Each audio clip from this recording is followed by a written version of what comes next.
Hello there. Deslock, welcome aboard. Reg and Sherb, welcome aboard. Sippy time already.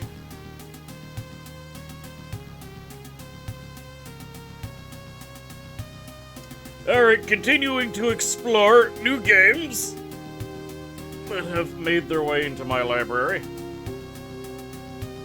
Skald against the Black Priori. How you doing, Rajan?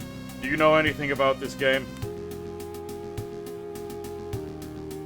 Choose a visual style.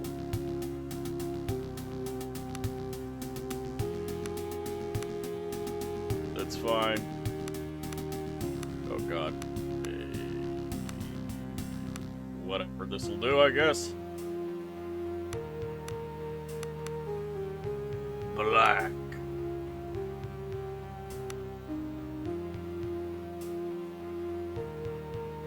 Sure. CRT filter. Welcome to character creation. They just go right in here. You've seen Veromnus playing? Lily, welcome aboard. Timo, welcome aboard. Wizard Shark, Tutu Taru. Wizard Shark, Tutu Taru. Wizard Shark.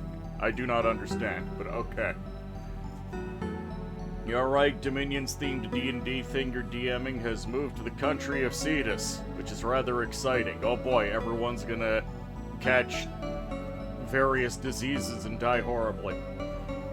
Coslord, welcome aboard. How you doing? It's one game you never see. It's the Baby Shark song remake. Oh yeah, when it goes Baby Shark Tutu Taru. Yep. In about a half hour, I'm probably gonna have to go and be right back again because I'm expecting something, but I'm also starting a lot later than I expected to. And much later on, we'll probably be swapping over to another game. Anyways, lift and squat redeems. Alright, we'll get that out of the way, and then we'll do character creation.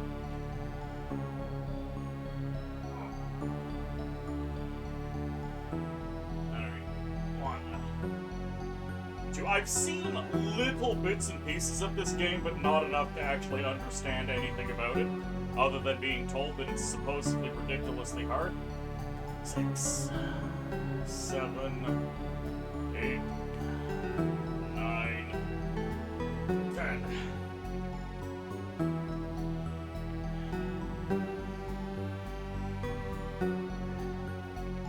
Start by picking a difficulty.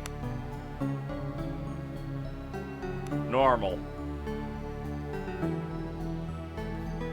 Okay, what does it change here? Rerolls, damage roll. Enemies get a reroll. What the hell is this shit?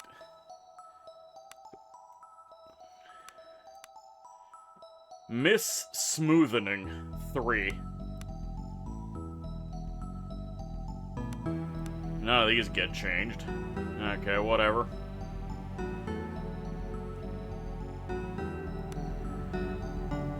Pick a class. Alright. The Arms Master is a warrior that does not have a specialized feat tree. Oh, you know, this is old school if they're referring to it as feats. Instead, the Arms Master has access to all combat-centered feats. And they start with extra development points. Okay, yep. The feat tree, correct.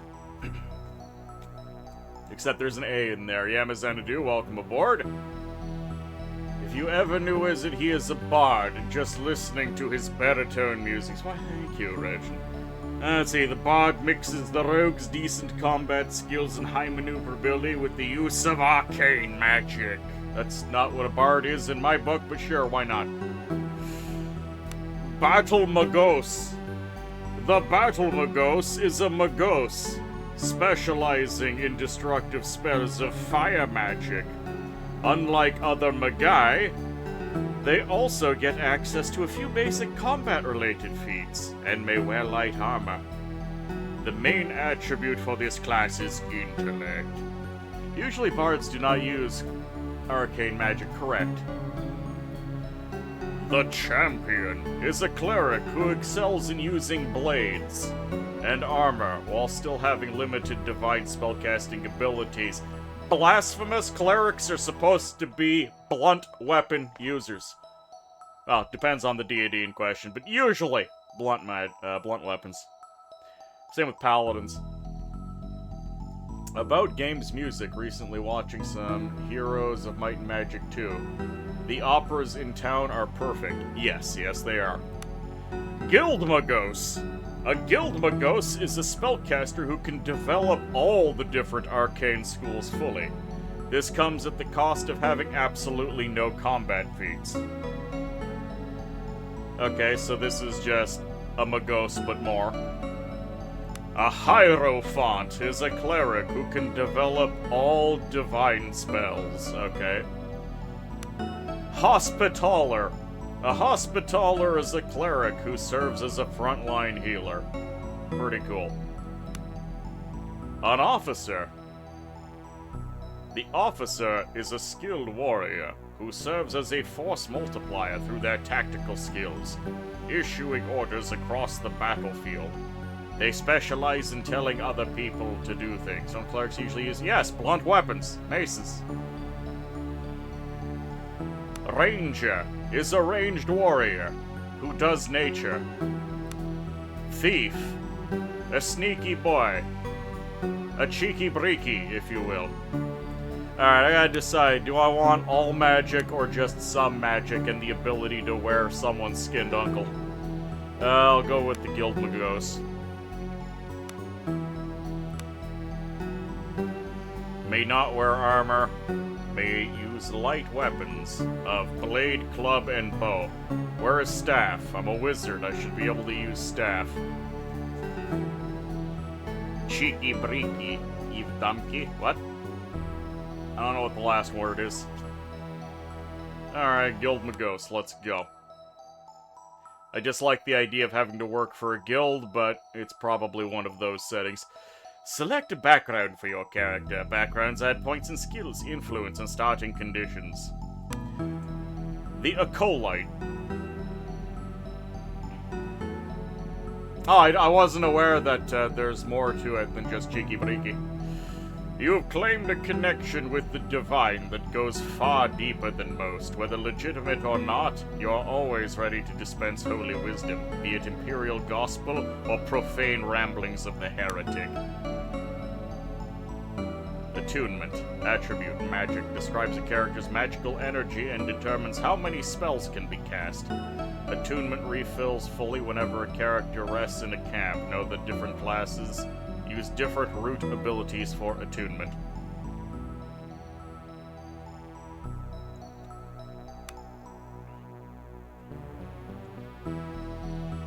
Your time spent kissing noble asses has made you a master of navigating cutthroat politics. Wizard is a sailor. Just remember his constant joy during the pirate campaign of Hum 4. How dare you, Regin? Basically describes the process of raising a regular checker to a queen. I did not know that. You are an esteemed member of the Empire's teeming underworld with a special knack for getting in and out of places you shouldn't be, stealth and thievery. An entertainer. I like how entertainers are considered thieves. This makes me funny. This makes me have the funny. Ex-legionary. 30-pound carrying bonus. A member of the old breed, forged and tempered by the hardships of soldiering. You now belong to the ever-growing fraternity of fellow men and women with scarred bodies and broken minds who roam the Empire and search for a quiet piece of land to call home.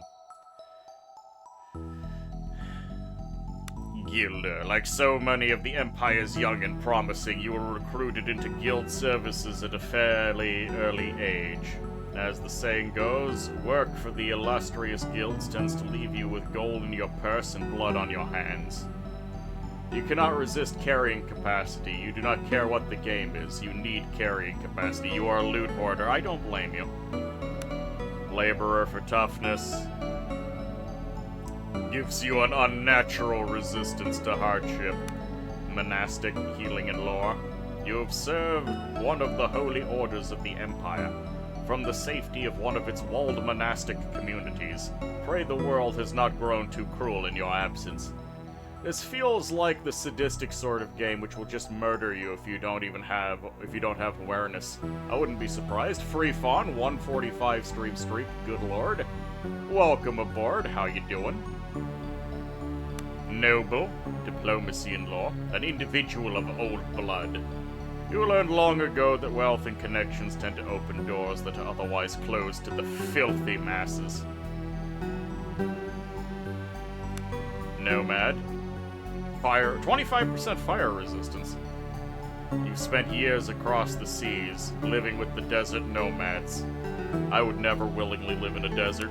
Sailor, athletics and crafting. You've heard the call of the mother of maelstroms, and salt water now runs in your veins. Whether on the deck of a Gilder caravel or manning the sails of a meager fishing sloop. You feel most at home when you are at sea. I'm not even gonna answer that one, Freefin. Sellsword. Athletics and vitality. With the once mighty legions of the Empire in decline, this is an age of sellswords and mercenaries. What if the desert had dragon utopias? I can visit. And libraries. Writhing with serpents in darkened cellars and hidden temples has left you immune to the snake's kiss. 100 poison immunity for being a snake cultist.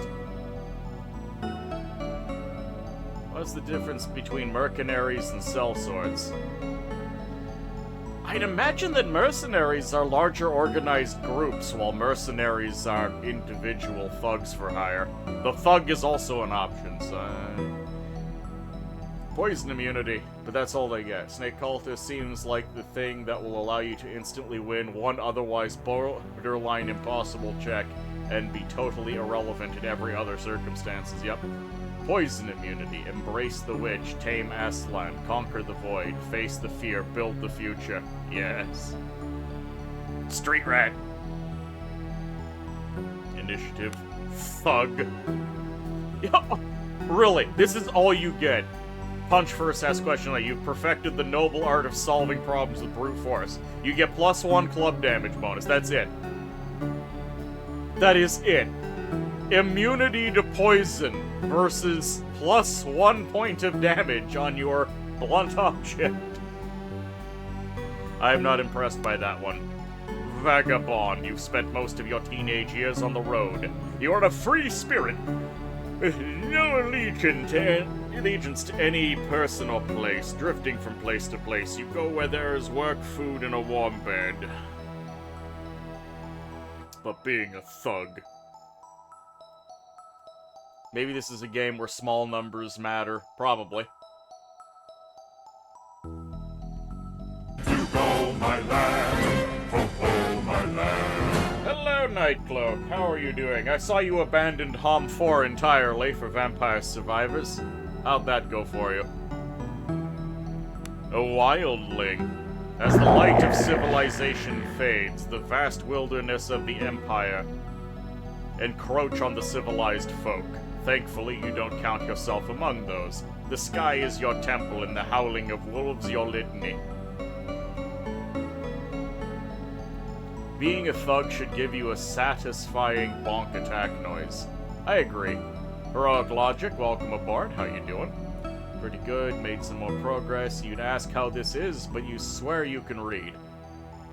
I've never played this before. How does the street rat get 3 stats and everything else gets 2? +2 initiative, +1 thievery. I mean, it could get +1 club damage bonus. Acolyte seems like the most important thing here, just +5 attunement. How many spells you can cast, and if I'm gonna go full wizard, I probably want as much of this as possible. Maybe not all stats are created equal. Probably. I mean, this is skills. This is skills. This is a stat.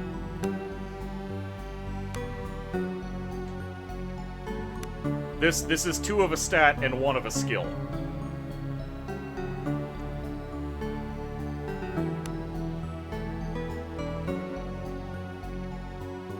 Alright, I'm gonna go with Acolyte, because that just seems to...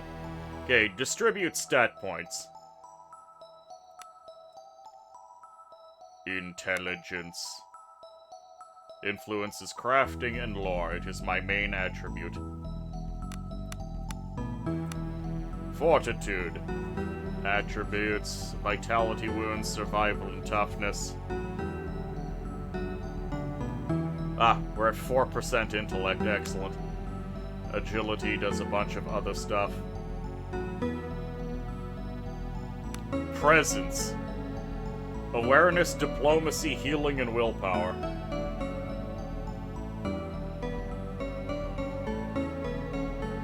Okay, hold on. Willpower. Willpower, ability to withstand mind-affecting conditions. I see. Going full wizard? Of course I am. Oh, it's this kind of game. Yes, it does indeed seem to be this kind of game.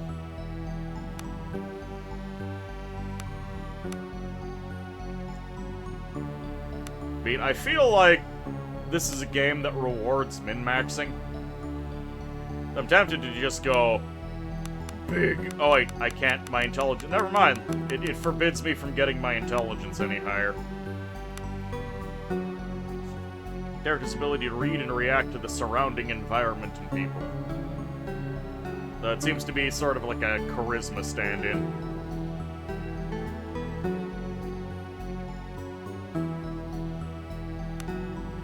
Fortitude. Oh, fortitude would probably be good for not dying. Lore. Healing is used in camp to increase the rate of wound recovery for wounded characters. It also... Wait.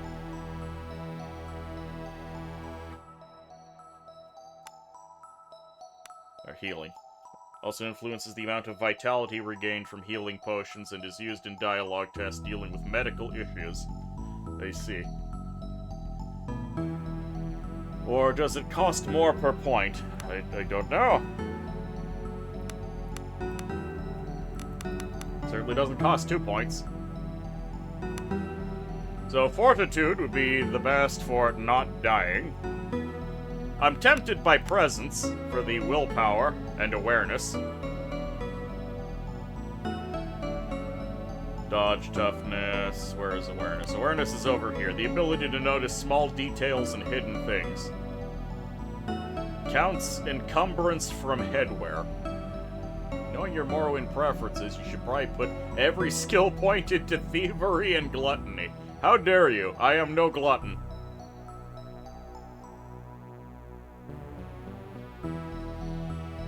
Hey! They have seen the Yamazanadu, what's up? Captain Grimm, thank you for the follow. How you doing? I saw you eat 1,600 eggs within an hour. Look, that was a challenge. That was a challenge, not an act of gluttony. Hello, Sophie. Have a shout out. Amazing, Sophie.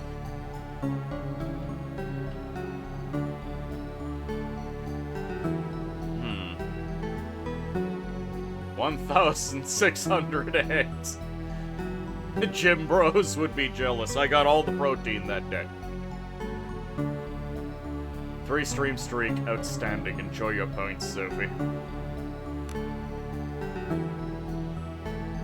Let's see. If I go into presence, I'll have the awareness and a little bit of diplomacy. I feel like I should get the fortitude just so I don't bloody die. There we go. Survival is used to forage for food, navigate difficult overland terrain, and determines a character's general knowledge of nature.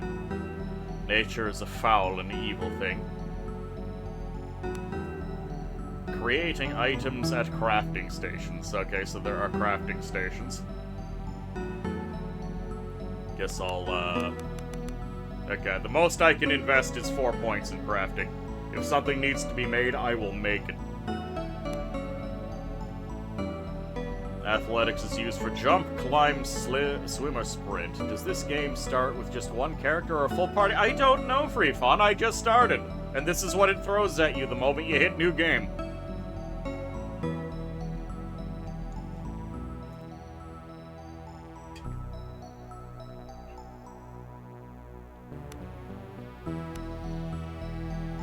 Used to pick locks and pockets and steal from shops. Encumbrance from gloves. I see. Diplomancy. Used to lie, bargain, or sway others in negotiations. It influences prices and merchants. Ooh. If it gives you 6 character creation will take forever. Yes, it will. And again, in about 10 minutes, I'm gonna pop up the be right back screen real quick, because I gotta check on something.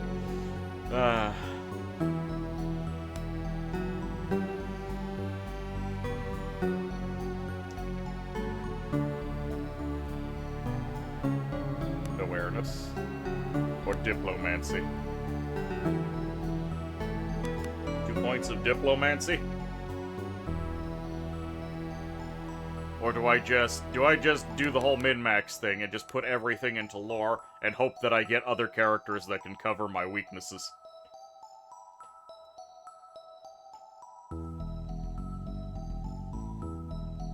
Alright, look, I know things, okay? I know things you wouldn't believe.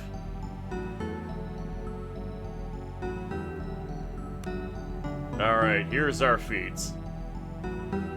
These are the feats derived from your class. Distribute your development points in them to gain benefits and new abilities. To gain spellcasting abilities, you must purchase ranks in the relevant violet feat tree. More spells can be learned by studying spell tomes that you acquire as you adventure. You feel that I'm pretty hard countered by a thug here? I'm hard countered by anything that can get within stabbing distance of me. And probably a few things that don't have to be within stabbing distance. Okay, so what's this? Touched by the Reticulum. Increases spell aptitude, increases lore, spell burn. Targets the character themselves, deal fire damage, restores magical aptitude. Okay, so I set myself on fire in order to cast spells better. Or more. Increases lore, +1 lore. +1 magical aptitude. Arcane Font Initiate. Increases attunement, lore, and attunement. Okay. Increases crafting, spell aptitude. Increases maximum... What is a cascade? The maximum number of spells the spellcasters can cast in a single turn due to cascade effects.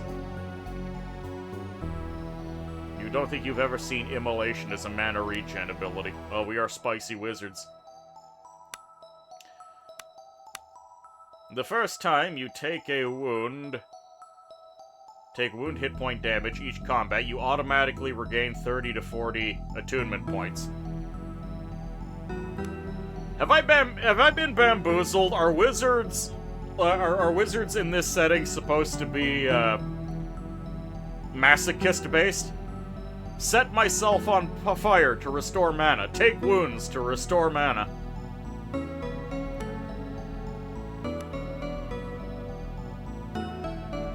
Okay.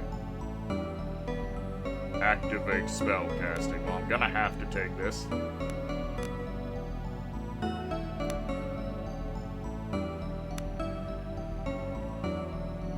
Where's the Cocytus Gate spell? You can't be masochism maxing without it. They're like endless legend wizards, oh no. The tree is based on class, after all.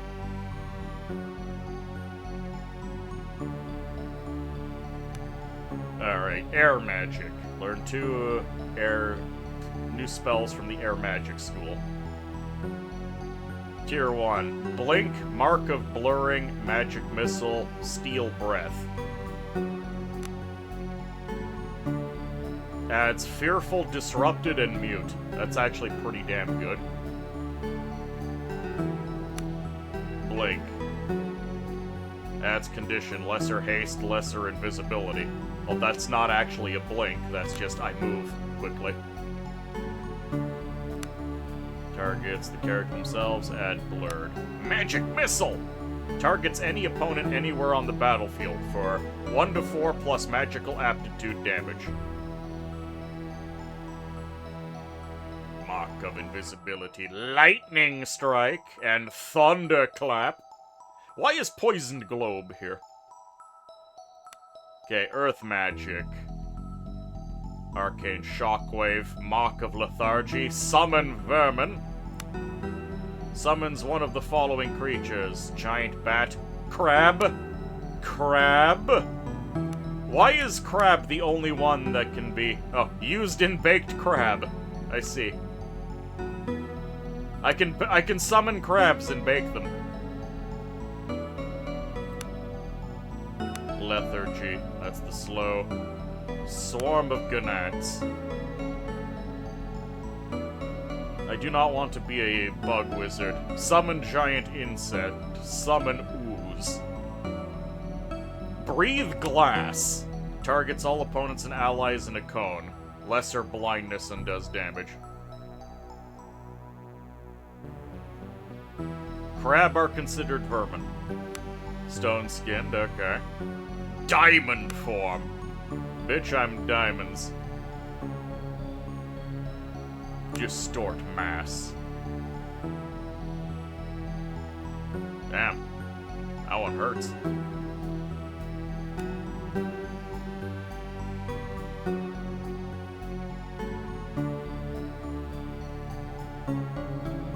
And then fire. Aura of flame. Flaming fists. Fire warrior. Searing slash. Summon magnemite. Hell yes. Breath of the ancients. It's fire breath.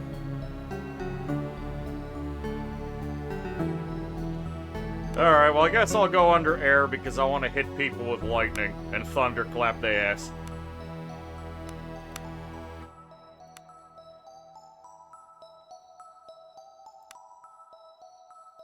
So hold on. Do I have to... Yeah, I have to put all 3 points in here. I guess I will take...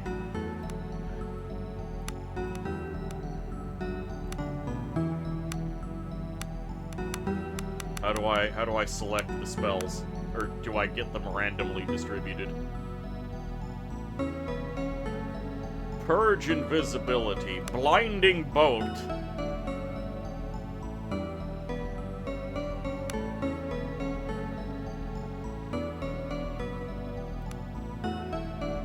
Okay, so I could get up to tier 2 spellcasting, but that would also render me not great.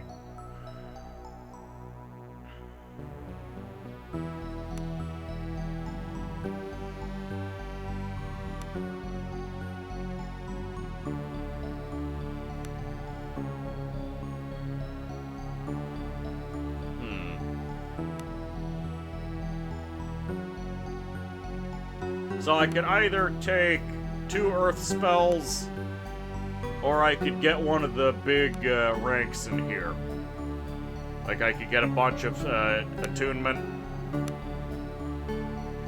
Getting max cascade is probably pretty good.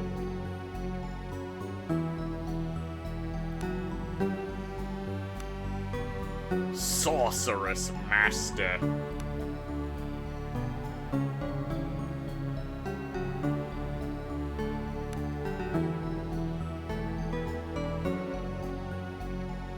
Arcane Shockwave. In a line target area. At least Maj'Eyal had nice icons for the skills. Yeah, these are really basic icons. The ability to summon Crab is tempting.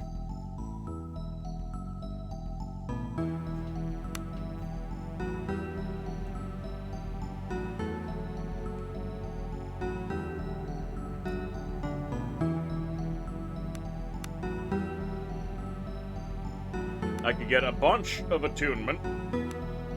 Now, if you notice when I look here, magic missile plus magical aptitude. So if I go down sorcery, that's where we get the extra damage.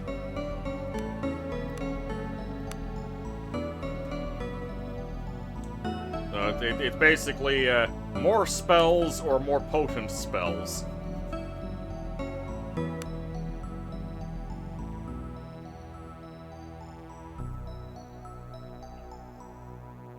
I could also go down here and get spell burn, but I'm not interested in setting myself on fire.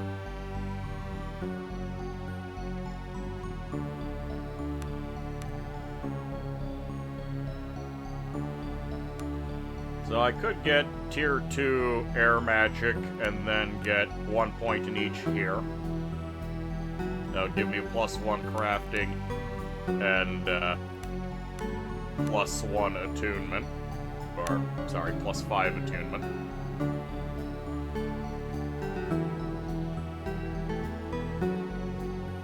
Tier 2 air magic doesn't really... That seems like the dud one. We need to get to tier 3 so we can get lightning strike. Though it says I need to find... Lightning strike is tier 3. I can't afford to go to tier 3.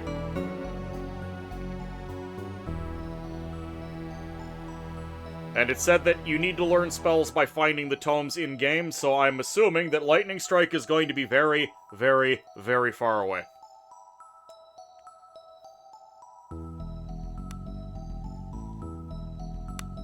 So the ability to stun people and summon crabs from Earth is very tempting.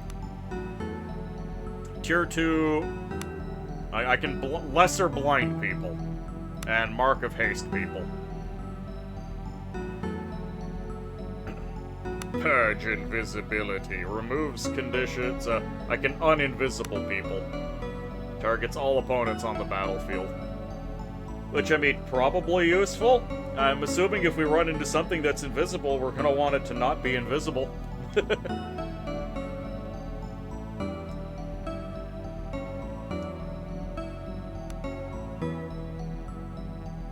It's so hard for you to hear blind without thinking of the S-tier HOM 3 spell.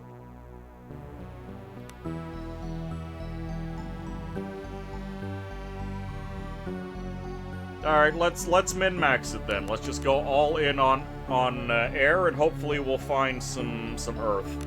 I'll grab the increased attunement and crafting skill.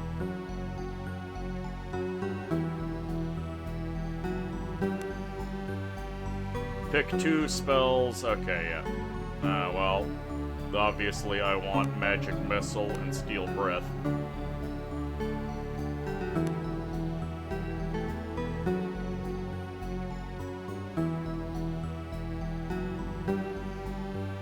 Well, I'm gonna take Blinding Bolt.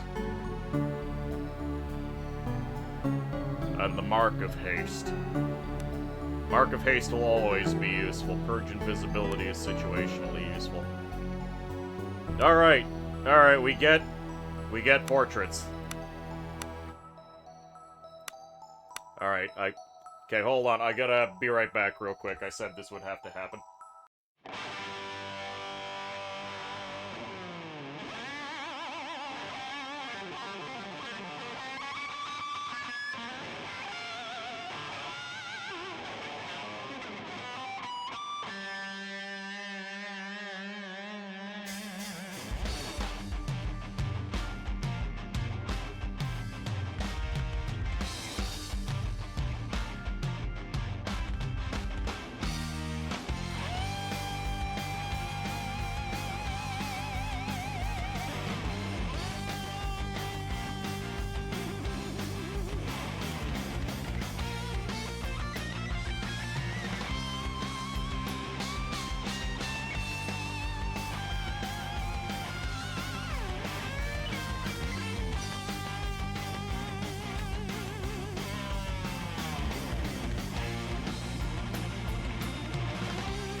Alright, sorry about that.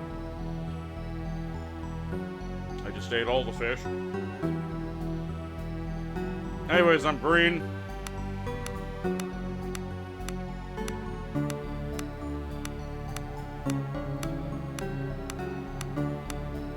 I don't feel particularly fond of any of these portraits, so that'll do.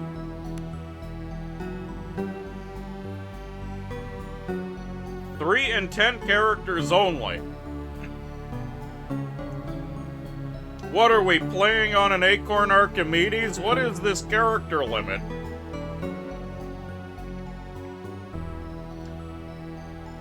Hey.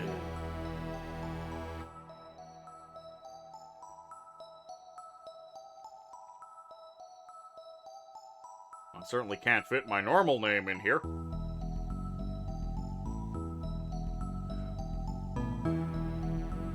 Really shows the age of the game. This game came out like a year ago, as far as I know.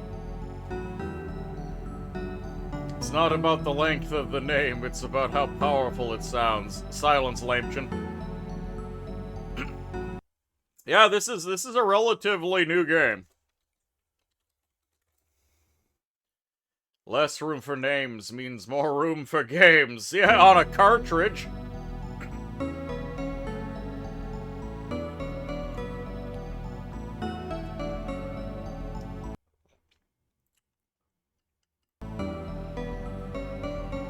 That's what you think, Lamechin. Anyways. That seems really old school. Yes, that seems to be what they're going for. Alright, well, we'll just go with Sorcerer! Which has more gravitas? Sorcerer with an O or a sorcerer with an E? Sorcerer! Sorcerer! Either way, I guess we'll go with the E.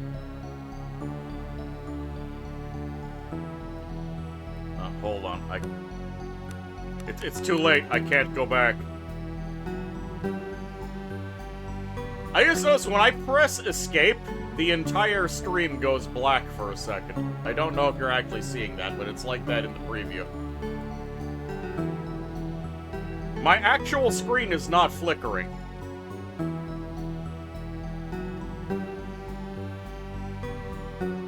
It just flashes really quick. It doesn't do that on my main screen. It's only in the preview.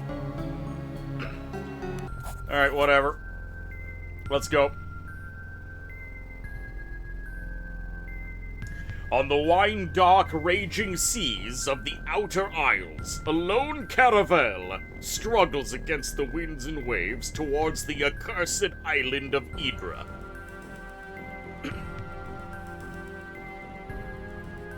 Position X10, position Y20, overcast night. Clearly Nosferatu is playing with the light switch. The moan of creaking timbers, the tang of preserved fish. Your eyes slowly adjust to the darkness of the ship's dimly lit hold. Suddenly, something strikes the hull and the ship rocks violently. Your heart begins to pound and a feeling of unease grows in your stomach. Rise, well rested and ready to go.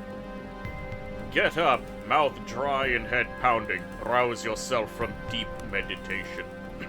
You get on your feet and become aware of agitated voices shouting up on deck. Something is not right. You should make your way up top and get a bearing on the situation. That's not quite a caraval. Free Fawn, are you nautically inclined? Be on your way. What was I? Was I just, like, sitting in the corner with a booze?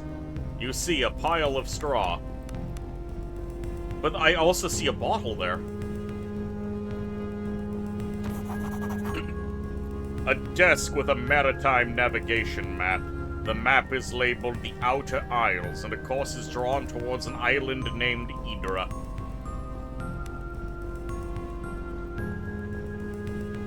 Something just struck the ship. Interactables. Moving a cursor over an interactable object would make a yellow outline appear. Okay, continue. Holding left trigger will highlight all... Wait. Holding left trigger? I was holding right. Wait, trigger? This thinks I'm using my controller. Club and dagger.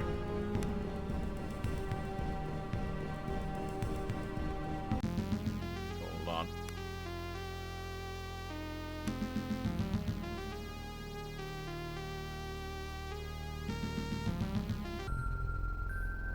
Alright.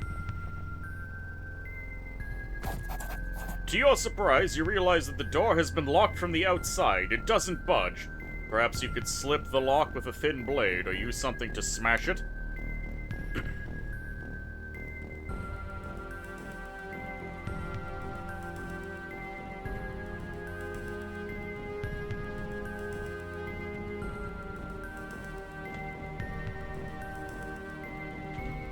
Alright. X button? Yeah, this thing is giving me controller tips. No. This is not right.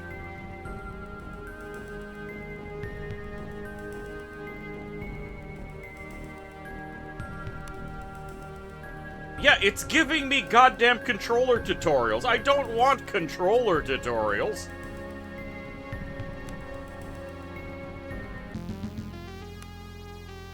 Oh, that is a black mark against this game. Hello, Runa. How are you doing? I'm no ordinary goblin! Runa, all of these controls are for keyboard, but the in-game tutorials are giving me goddamn controller. What in the Amiga, Commodore 64, Atari hell is this? You forgot Acorn Archimedes. This is Skald against the Black a priori.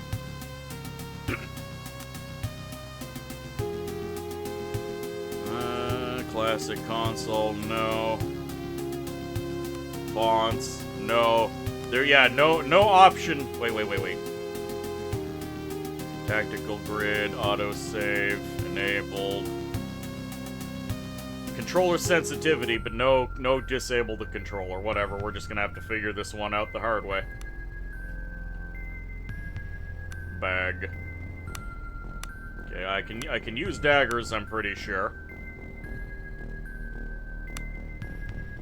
God, no! Magnavox Odyssey looking ass! Oh god, do I have to actually unplug my goddamn controller to get this thing to display correctly? Black mark against the game.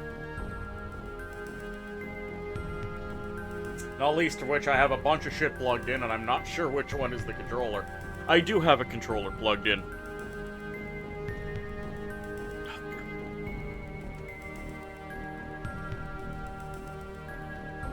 Oh god. Okay. Big black mark against this game. I know that.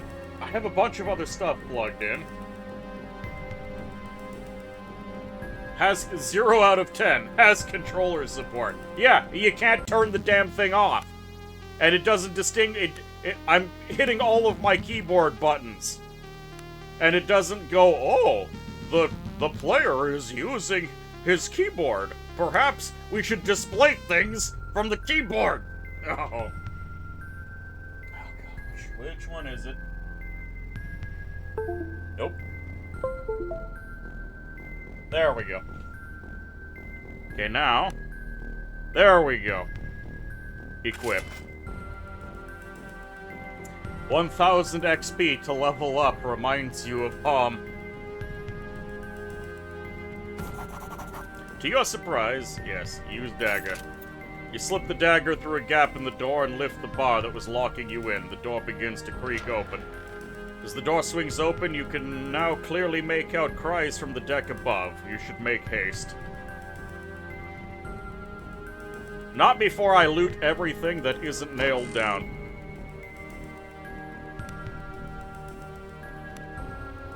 Lesser tonic of vitality. Moderate attunement tonic. Mana potion. Health potion. Plus 1 XP for 100 XP for opening a door. Does not remind you of Hong. Whatever, I'm looting everything until the game. Oh. Alright, so tab is the cheat menu. Okay, good to know. If we need to cheat, it'll be there for us. Can I? I can equip the steel helmet. But I cannot equip the leather armor. I found the infinite money glitch already. Pile of 10 gold. Alright, whatever. Can I equip the short sword? I can equip the short sword.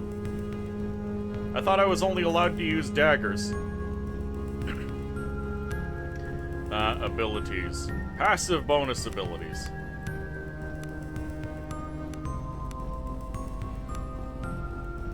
Okay. Spells. Yeah, there's my spells.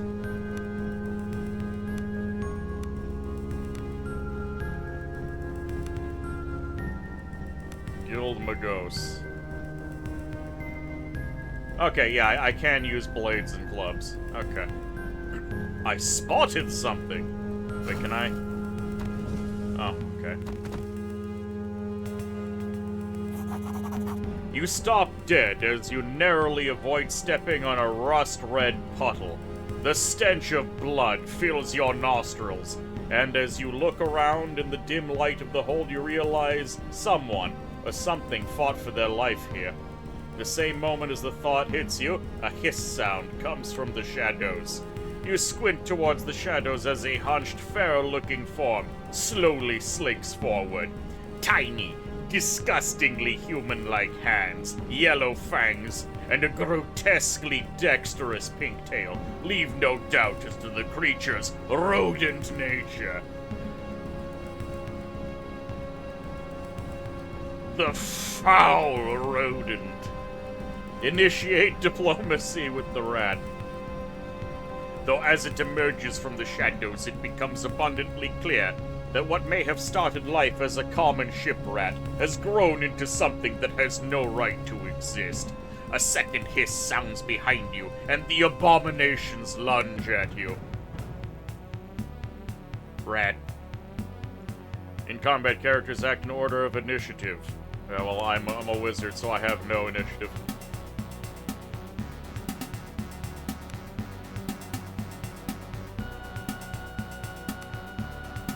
Widget on the lower right represents action points. Yellow pips represent movement points.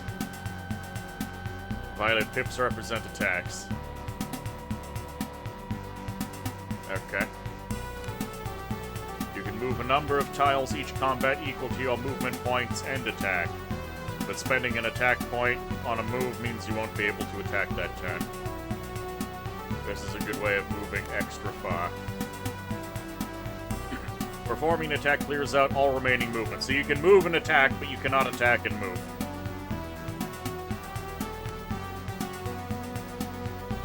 Pressing shift in combat brings up the tactical overlay.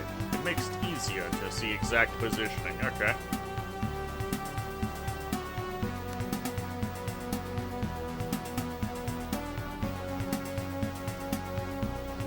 Okay. So if I... Rabbit rat, sorcerer, where's my... Oh, okay, I can choose to be over here. Wow, okay, so I have immediately been infected with something. Where is my status screen?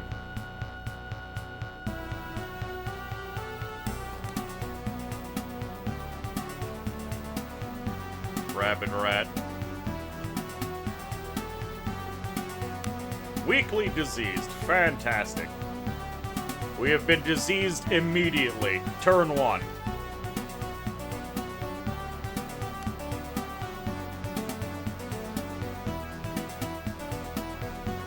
Alright, well, I don't know how good hasting is.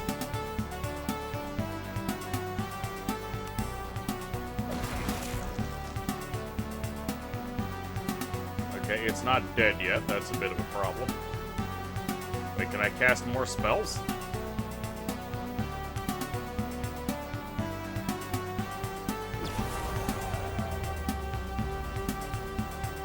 Alright, we made it blind.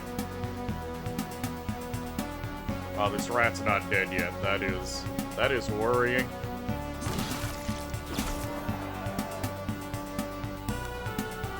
More weak infections.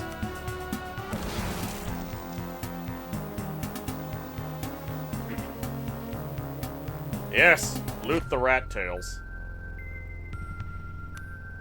So, let's see.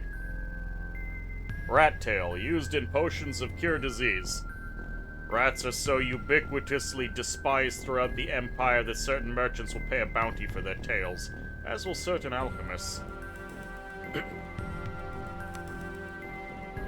Weakly diseased. -1 agility can be removed by magic, I see.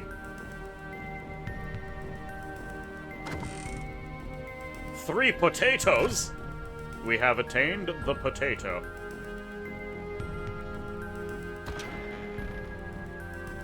You've contracted a disease from your fight with the rats.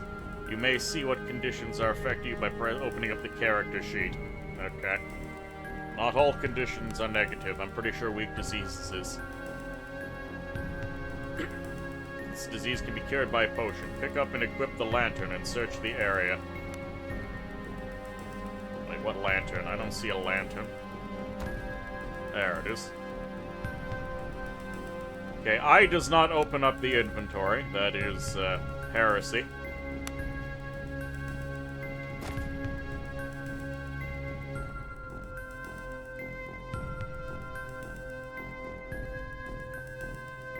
I've spotted something. Cure disease. Loot. Alright, so they clearly want you to get to the disease, so you can do this. Restores attunement. Where's my... Cure disease.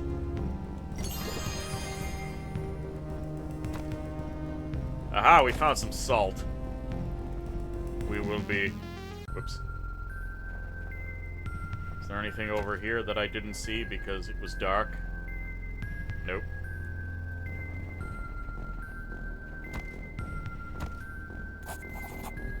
You emerge into the ship's lower deck. As your eyes adjust to the darkness, you become aware of a hulking figure standing at the shadows. Sorcerer! Here at last! Growls a rough voice.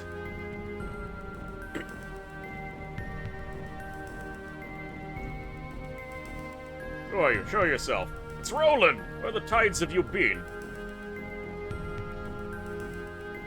Mind your own fucking business. What's going on? Why are you skulking around? Below decks, planning on landing. Why? The island is in sight, but the damn guilders refuse to land. They want to turn back. If we turn back, we lose our shot at the girl. Ah, we're girl harvesting, are we? And no one gets paid. Listen here, I know our boys better than most. We've hired them to go to Idra and kill. If we don't pay them, things will go bad quickly. But the sailors are bloody terrified. They claim something is hunting us. Let's go, for all the good it will do. Wait, there are a few sailors up ahead, rattled as a pair of rabbits. We're not here to make friends, if that's what you're suggesting. Is there a way past them? At least it's not corporate disease. Yeah, corpus would be unfortunate.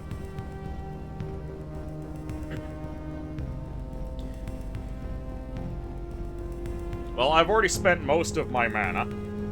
So is there a way around them? There are two doors ahead. Take the left. We should be able to sneak past them without any trouble.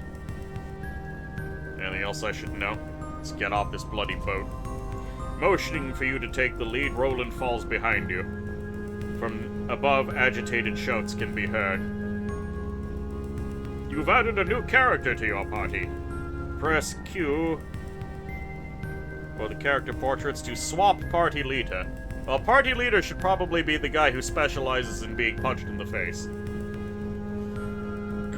Leader's attributes are used for tests outside of combat. Yeah, I have nothing that can be used outside of combat, so it's gonna be his.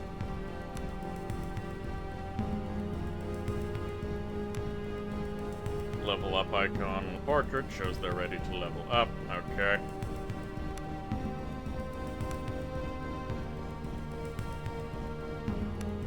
Alright, Roland. Level 1 Arms Master. So he is quite athletic, decent survival, that's about it. Oh, I can rank him up. You look like Shaggy from Scooby-Doo. How dare you?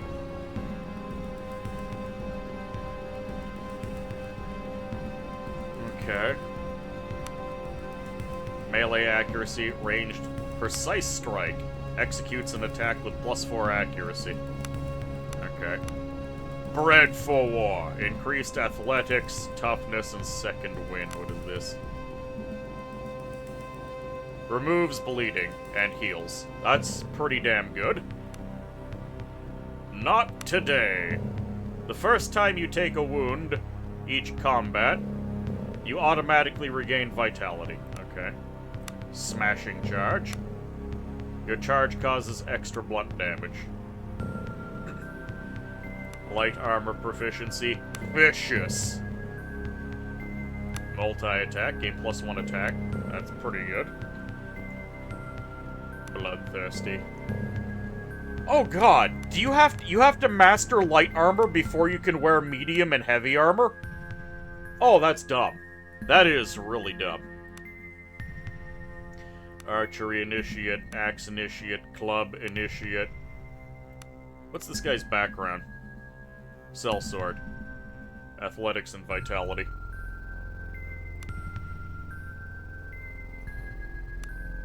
Club, Shield, Sword, Two-handed. You don't like that at all. Me neither.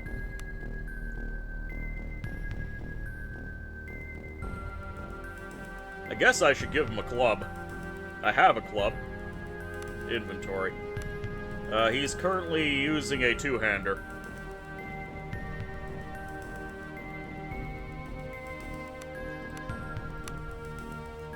Alright, well, we'll take the first point in this, so we can have the extra accuracy. Take the first point in this. Charger. +1 charge bonus. Not today. That's probably something we want.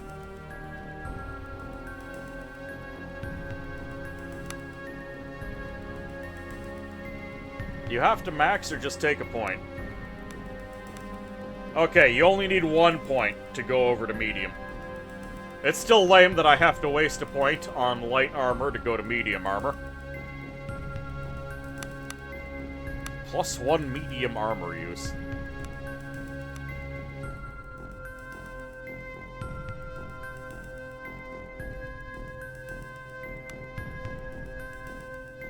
Hold on. Reset. Go to inventory. What kind of armor is he wearing? He's currently wearing studded light.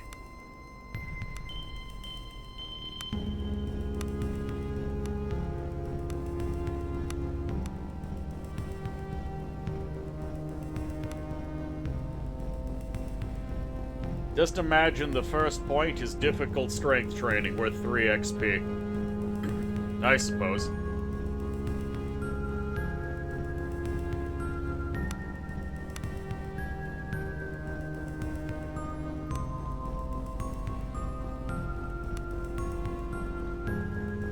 This guy is just a big heavy weapon boy.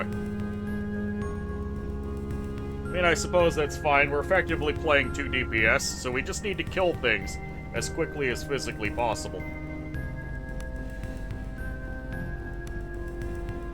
So, sword initiate. Wait, no. Two-handed initiate.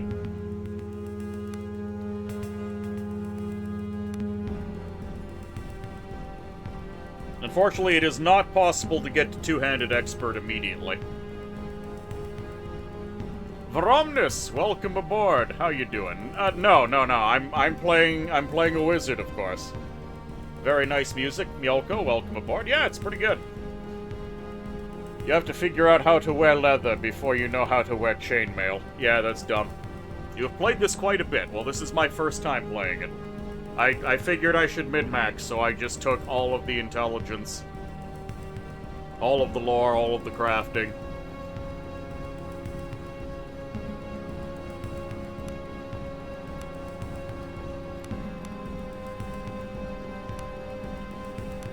My sword. Now, I'm using a two-handed sword. So if I get Sword Initiate, do I benefit from blade accuracy? Or it... You can never tell with games like these. It stacks? Okay. So we want the blade accuracy. Thrust and parry. Adds condition defending.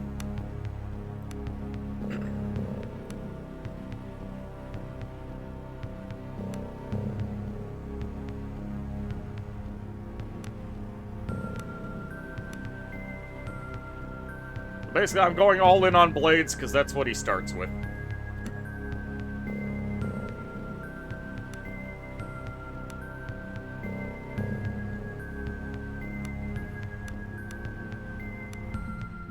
Huh. I would have to get rid of 2 points. I could get rid of the toughness and light armor. There we go, we get thrust. We get access to thrust and parry. About to one-shot dragons with this Zweihander build.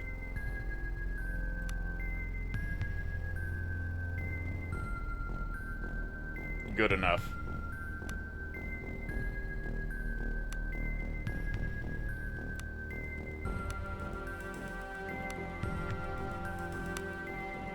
He only has thrust and parry, and he has a million passive abilities.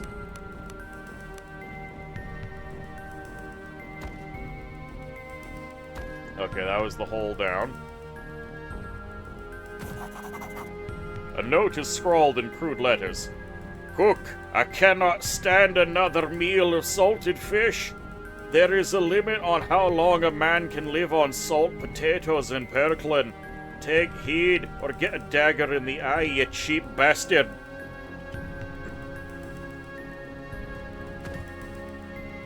Crafting. Okay. Okay, wait.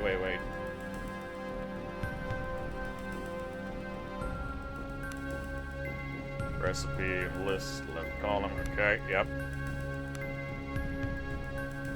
Alright, so we need to swap party leader. Go over here. Salted fish. Requires 1 perklin, 1 potato. We got the potatoes and we've got the salt.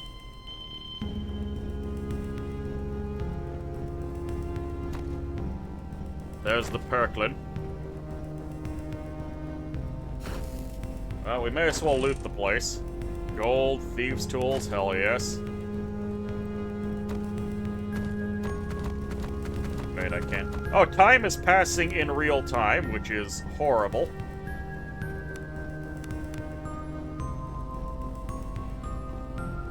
I do not like the time is passing in real time in my otherwise turn-based game. But is time passing while I'm on this screen? You can try any combination and fail miserably, just like when I cook.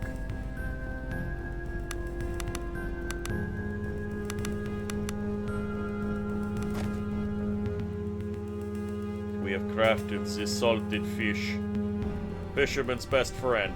Presumably eaten with a mug of ale on the side.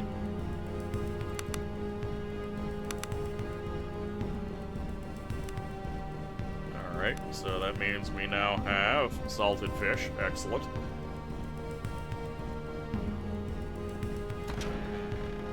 Stealth! Press the hide button and go into stealth mode. While in stealth mode, the stealth indicator becomes visible. Yellow indicator means you're in danger of being spotted. While your indicator is yellow, it will count down to 0%. When it reaches 0, you are spotted. Okay.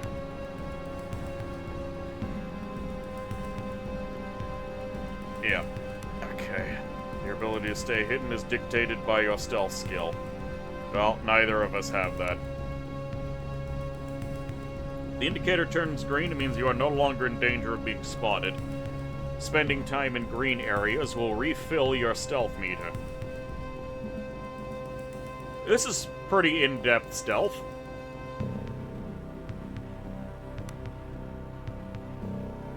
Alright. It's time to be a sneaky boy.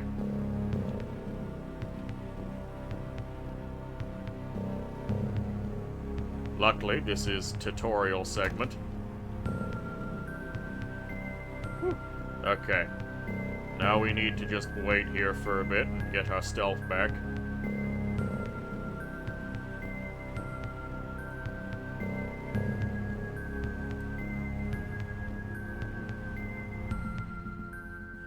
Oh, but there is loot to be had.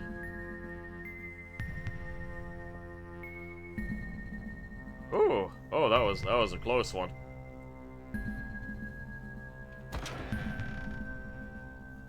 Hold on. Get all that stealth power back.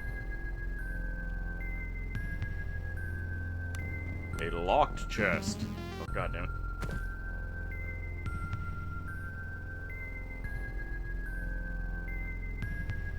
Force. 6 versus difficulty 10.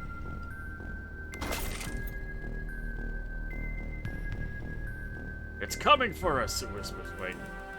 One draws a weapon, shaking hand. Get away from me. Diplomacy versus 10. Calm yourself. You're guild sailors. Okay, well, they hurt me. Nope. Half insane with terror, the sailors scream and lunge. Okay.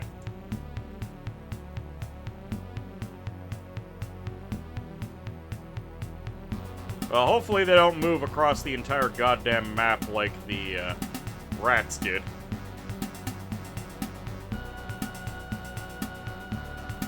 So Roland gets to go first, followed by them. Maybe Roland here and me here.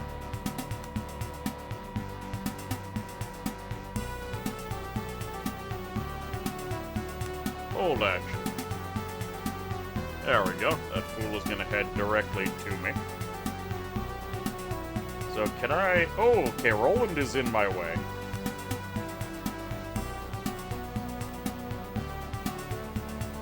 So what if I give him Mark of Haste? I don't know what that really does for me.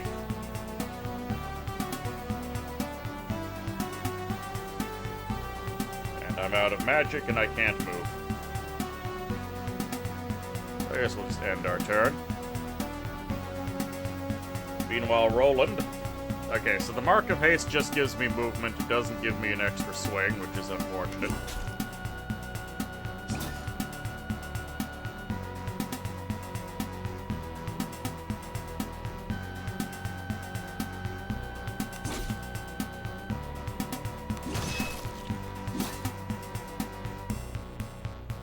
Alright, then we just kill these guys.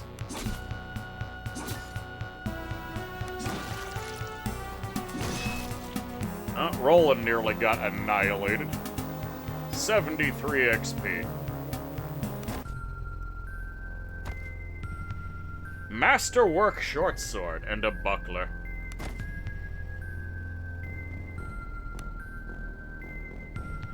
So hold on, this is a 1 to 12, crit 1.8. This is 2 to 7, crit 2.4. Plus 1 accuracy.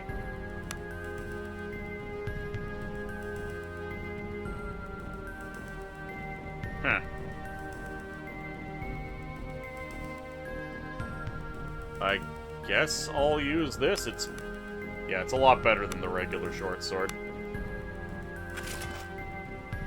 And can I even use this? Yes, I can equip a buckler.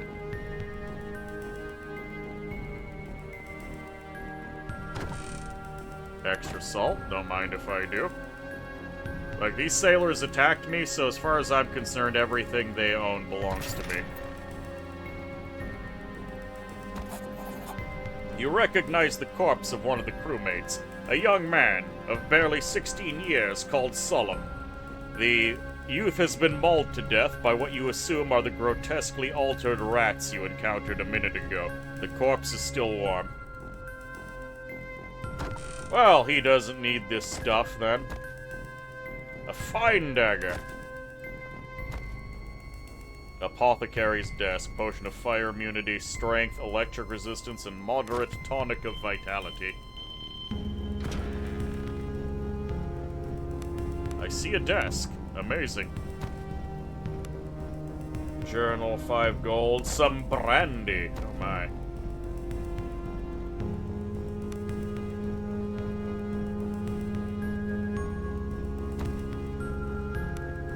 Alright, let's see. A journal that was kept by the ship's surgeon of Zephyr. Written on the day of departure from the mainland. Left Adler's helm today with a full complement of passengers, mercenaries by the look of it, paid well. Ship was dispatched by Guild before we could fully restock medical supplies. Hopefully we won't need them. Then again, our passengers make me uneasy. Written 5 days ago. Brawlin' mess. Had to set nose. Men seem on edge. Can't say I blame them. Have been sleeping poorly and dreams are unsound. 4 days ago. Egan came to me today with a bite wound that he sustained while working in the hold. Didn't see the creature, and I would say it was a rat's bite if it weren't for the size and some aspect of the dentation that I find hard to explain properly. Written 2 days ago. Was visited today by Navigator Aslam. He asked for white fern, a sedative. Claimed he had trouble sleeping. Suspected he was not fully forthcoming, and when pushed, he mumbled something about the stars being odd. Not sure what he meant, and he left before I could push him further. Today, the men are about to break. We cannot maintain our course for Idra. Captain advised me today to make ready the surgery, and to expect casualties. I suspect he intends to inform our passengers that he refuses to land on the island. If this is my last, the entry trails off. You can feel the inventory limit. You can smell it. It exists.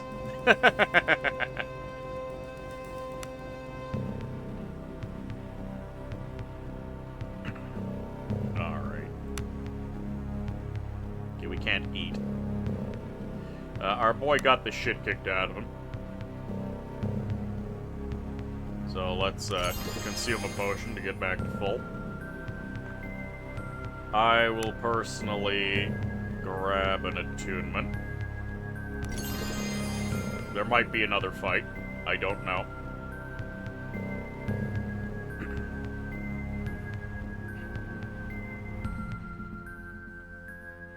I don't think there's anything else we can really do.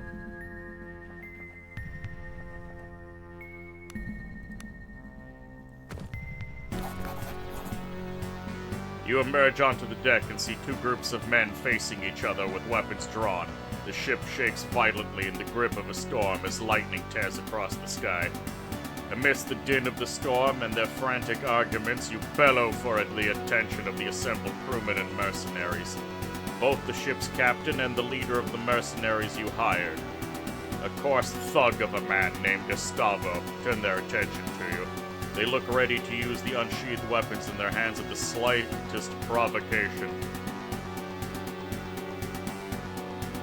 Address the captain. You direct your attention to the ship's captain. You know him to be a reasonable but suggestible man. At present, his usually placid eyes are wild with panic or anger.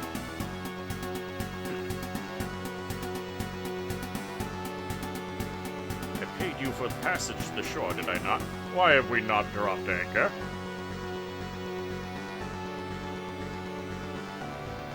I paid you, do your job. Captain lowers the weapon, speaks earnestly. The coast of Idra is cursed. We'd heard tales and assumed them grog-drenched rumors only. There's something between us and the shore that will drag us all to a watery grave.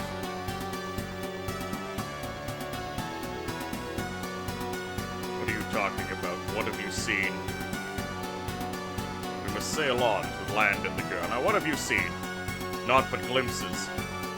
My men have seen the shadow of something deep in the water stalking us. Nothing natural moves like that.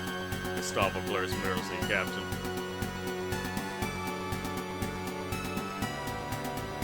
You renege on our deal based on a glimpse? There's desperation in the captain's voice. We are seasoned sailors. We do not balk at shadows. You need to be alive to rescue this girl you speak of.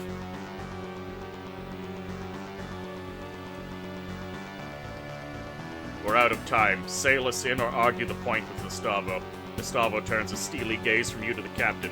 Let me spell this out for you, sea dog. We contracted to rescue the girl, but if you don't get us to shore, we'll gut you for free. The mercenaries you hired all shift their weight in anticipation of making good on that promise. Captain, he's right. Do what you are hired to do. Something changes in the man's expression. He stands tall. I will not order my ship and my men to certain doom. We shall not get any closer to the coast, while I have command. Alright, we'll die then. Charging. Moving at least 2 tiles in a straight line before performing an attack allows characters with a melee weapon to perform a charge attack. Charge attacks significantly increase the likelihood to hit. Charge attacks add a bonus to your hit chance depending on how far you manage to move before attacking. Teal pips over a character indicate how much momentum is built up by a charge. More momentum, the bigger the charge bonus. A successful charge will give the following text. Printed. Okay, yep. Charge +2. The character can be flanked if the opponents occupy the tile above it or below it, or left and right. It's much easier to hit a flanked character. A rogue will automatically backstab flanked targets to deal massive amounts of damage. Here, the main character has moved to the right of the mercenary. When Roland moves to the left of the mercenary, who is now flanked... Okay, yeah, I see.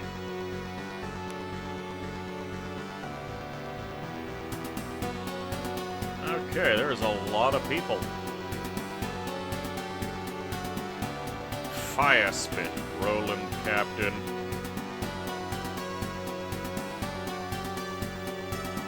And I do not want to be where I am. If Roland can't even make it to this guy, that's a shame. Oh wait, I can just move them a bit.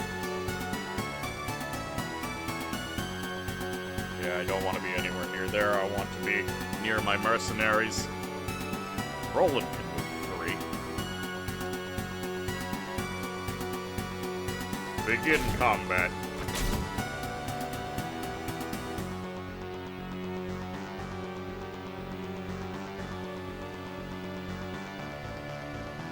It's Roland's turn. What is this guy doing?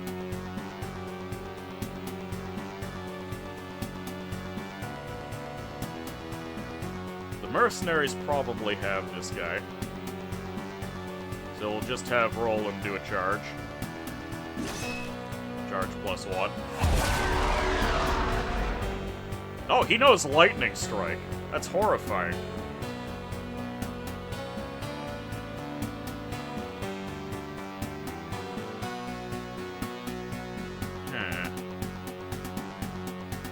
So hold on. Who has... Mercenary. These guys have not moved yet.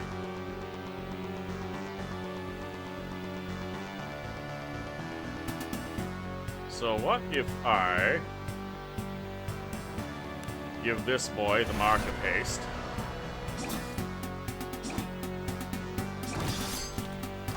Okay, he's just gonna do something dumb rather than be useful.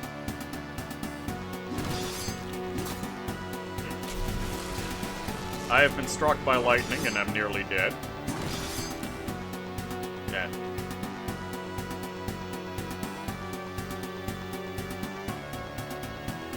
I can move away. Oh, disengaging. Okay, so I'm out.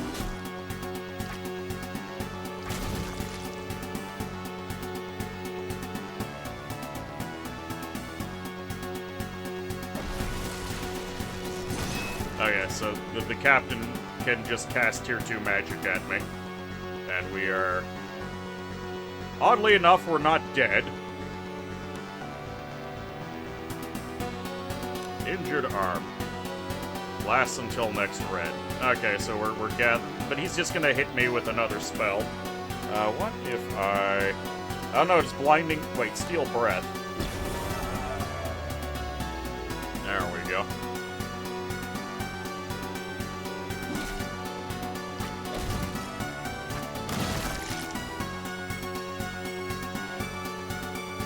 Those enemies. Nothing much Roland can do right now. We'll just defend and let the mercenaries deal with this. Sophie has redeemed Lift and Squat very well. I'm gonna let the mercenaries do their work.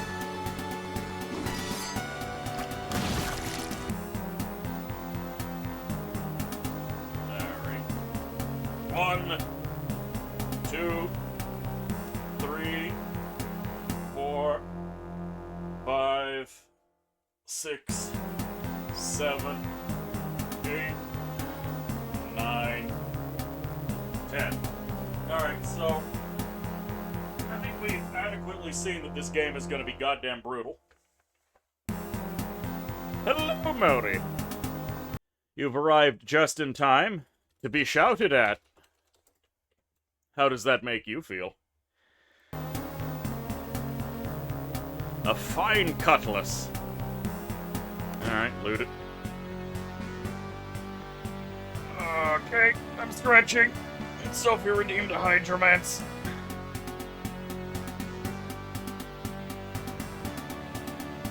How are you doing, Modi? Are you looking forward to later? Could have shouted at Sophie instead. I already shouted at Sophie.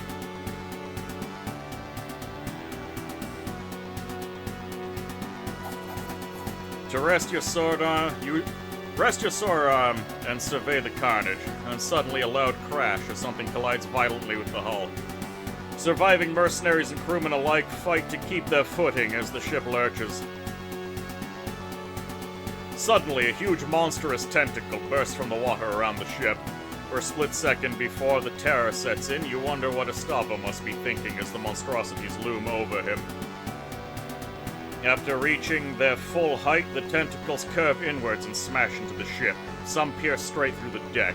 Others snap the mast like they were matchsticks to stand frozen in place. Through a haze of splintered wood and panicked screams, you notice Roland. He throws himself out of the way of the tentacle, but begins to fall overboard as the ship lurches once more. Go to Roland's aid. You dash forward to the ship's fractured rail, dodging holes in the deck and wounded men, beseeching you for help. Roland hangs by one arm on the side of the ship. Try to grab him. You lunge for Roland's arm, but he loses his grip and your fingers close around only air. You missed him by an inch. He falls wordlessly afterwards. You watch as he is swallowed by the raging sea. The ship is listing fatally, and you see great tentacles high above you, poised for the coup de grace, abandoned ship. For the king, should be fun. The heck is this? This is Skald against the Black Priori. Now, Rip Roland, he was a good lad. As you jump, you hear the terrible rending of wood giving in to flesh. The impact of the water winds you. A wave pummels you down. The currents beseech you to go deeper, even deeper. Peaceful blackness.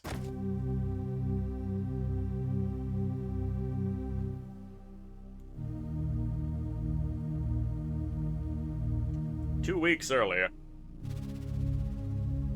Updated journal. Man overboard. Quest completed. The Zephyr. A guardsman dressed in the livery of the noble house baron. The guard scowls somewhat at you. Arms Master Lyra awaits you at the main entrance. You best talk to her if you've not already done so.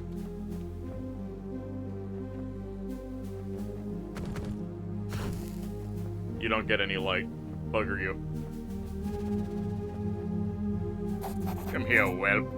An aging armored man in the livery of House Baron stands and scowls at you.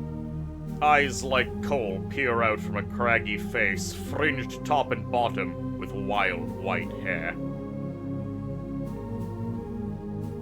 Returned his challenging stare. So, young sellsword, come looking for a scrap, have you? Though his voice is full of gravel, there's now a glint in his eyes, though old coals have begun to warm up. Gideon, you old fool. A single bark of laughter emanates from the dense beard as he embraces you in a crushing bear hug. Gideon may be older and grayer, but from the force of his hug, you don't reckon you'd have any more of a chance of beating him now as you did at 12 years old. Go easy, you old boy. It's good to see some things haven't changed. Gideon steps back and allows you to breathe again before grabbing you by the shoulders. We heard your father's passing. Truly, he sits with the golden dead now. Tell me, how did he die? Glorious battle, drunk, reeking of his own piss. Glorious battle! Gideon's eyes narrow, then the old warrior died a fitting death. Gideon is quiet for a moment, then breaks into a grin. We'll raise a cup to his name, together you and I, soon as you're done with Kato. And I rustle up some ale fit for a guest. Gideon, why am I here? Master Kato will chew your ear plenty when you see him. Sorcerer. Lyra, the new master at arms, awaits you by the main entrance. She'll escort you, and don't ask her not to. If you think I had a temper. The joke fails to hide a note of anxiety in the grizzled houseguard's voice. I shall look for this Lyra. I have no diplomatic skills whatsoever. Emperor, welcome aboard. Lee as in lick. Livery. And good day. If you want to explore for old time's sake, take this lantern. Lord Baron will wait. We don't want you getting lost in the hedge maze again. The man laughs heartily and hands you a small brass lantern. Whatever may come to pass, you did this old warrior a barrel of good to see you again, boy. As the old man slaps you on the shoulder in parting, almost knocking you off your balance, he seems to remember something, as he leans in conspiratorially. My damn knees are acting up again. Can't hardly sleep on account of the aches. Let me tell you, I take an arrow in the leg any day.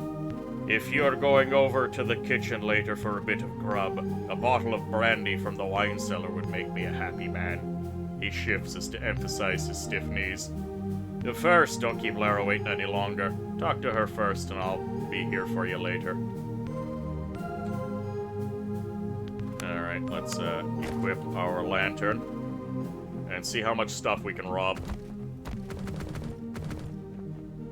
Okay, can't leave.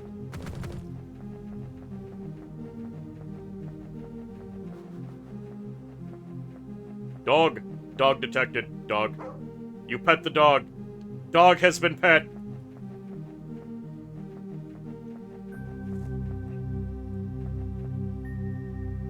Who are you?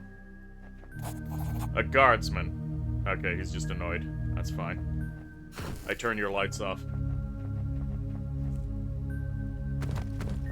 Oh, I can get in the bushes. That's neat.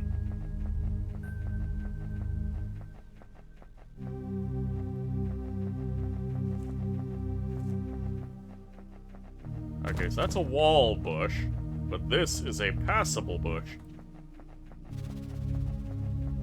Can I steal him his booze? I hear Master Kato isn't seeing anyone. Should you be here? Yes, noble human. I'm turning off your lights. I hope you don't mind. Brandy. Oh, yes.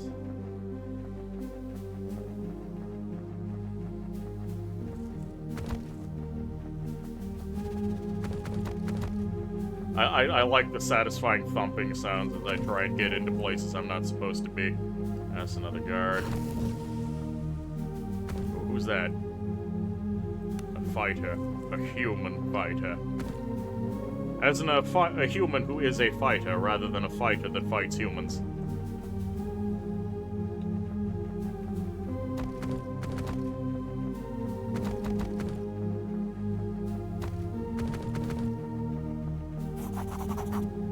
woman stands before the main entrance of the villa. Her posture speaks of a graceful, coiled power, of a dueling ace. No doubt she is the new master-at-arms for House Baron. As you approach, she offers a quick, neat bow, just low enough to be respectful. Greetings, sorcerer. Master Kato welcomes you back to House Baron. The master is eager to meet with you and is ready at your leisure. However, if you wish to refresh yourself first, he suggests you visit the kitchen for some food. Perhaps a walk around the grounds and gardens. The maze! Why? Why have I been summoned? Very well. I heard that there's a kitchen. You're not going to have one for much longer. Excellent, though I'm sure you still know your way around the grounds. The kitchen is the building to the east, and the garden, the hedge maze, is to the west. Come back and check in with me once you've stretched your legs. Kitchen? Kitchen?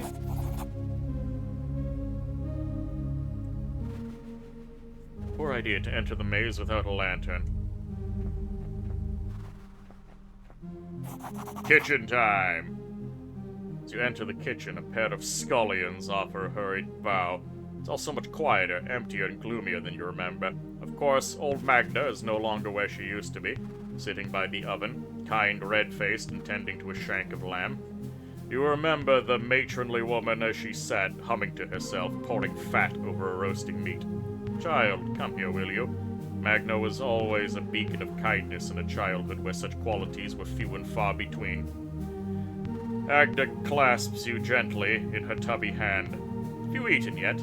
Before you can answer, she produces a small bundle of treats from her apron and hands it to you. As son to the master-at-arms for the Great House Baron, you do not go wanting, materially at least. Thank you. Agda looks at you with kind eyes as you pick at the bundle. He's here again, down in the cellar. He's not so good, my child. Sleeping now. But it would be best if you got him to bed before his men see him like this again. The knot in your stomach is as real as it was when you were 12. I'll go get him. Okay, so father was an alcoholic. Don't worry, he won't make a fuss. He just needs time. You know, sorcerer, deep wounds take a time to heal. Okay, maybe he's wounded. The old woman turns her back to her beat and resumed her meandering humming. The sound of a man clearing his throat snaps you back out of your reminisce. May I help you, lord? The man in chef outfit offers in a hoarse voice. Yes, give me your food. The chef offers a short bow and a tired but sincere smile. I am Chef Armand, and my humble kitchen is at your disposal, my lord. Sadly, I was told of your arrival only minutes ago, and my oven must be fired up again. You must be famished. Indeed I am.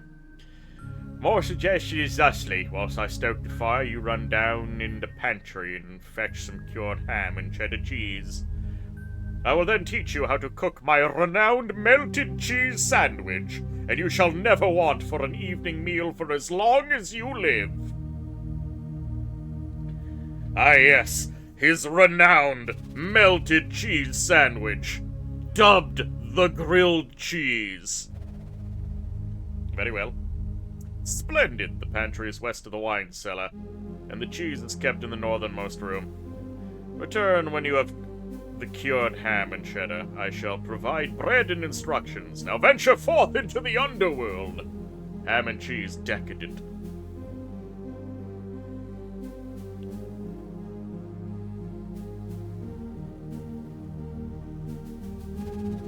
Gideon has asked me to fetch him a bottle of brandy. I don't know, do I even tell him that? I feel like that's something I shouldn't actually say. The old wretch is too cowardly to come himself, so he sends you instead. Brandy will be the end of him, I say. Then again, who am I denying the old fool his few pleasures? You'll find a crate of fine Goremian brandy in the northeast corner of the wine cellar. Okay. Leave.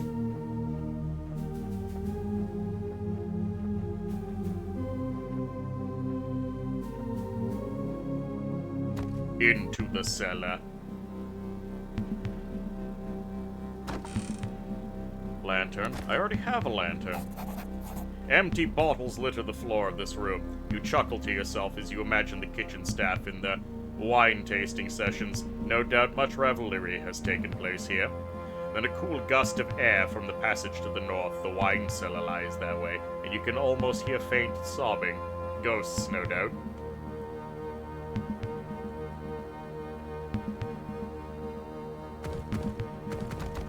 I like how I could just messily smack up against the wall.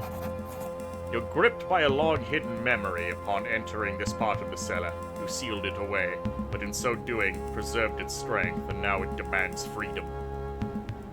You can still recall smelling him before you could make out his writhing shape in the dim light of the cellar. Mistress Valeria, open the door!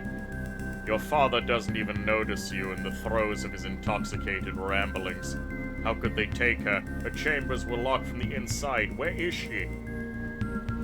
Try to shake some sense into him. Your father jolts upright, his bloodshot white of his eyes glaring out in the darkness. We found her, wandering the forest outside the estate. Mistress Valeria! Help him stand. Haltingly, he leans heavily on you. Your father manages to stand. She was never the same. Whatever happened broke her. It was the girl, you know. The seed was planted in Valeria that night. But how could you know? You were but a babe yourself. You helped lead the now sobbing man out of the cellar. Stop it, father. Lord Cato trusted me and I failed him, but Valeria was the one to pay the price. Mind broken and that spawn of a child. Your father's voice seized with fury. Enough. Don't talk back to me, you bastard. What do you know about honor? As much as your harlot mother. Your father steps away from you unsteadily, his team streaming down his contorted face.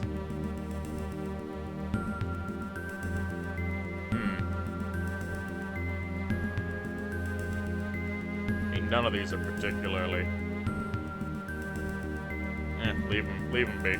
You draw a ragged breath and snap out of your memory. Your knuckles are white. You're alone in the damp cellar. You don't particularly feel like dwelling here. Whatever, I'm here for alcohol.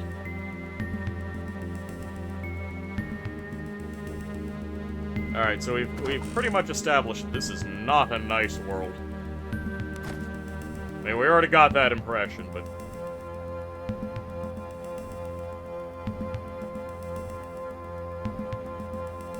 we have acquired the cured hams.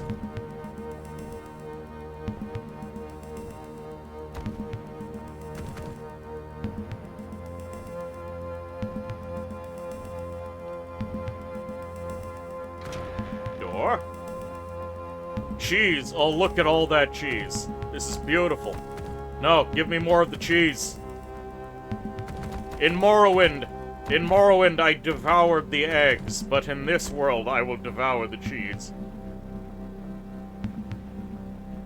In respectable quantities, of course. I would never overindulge, ever.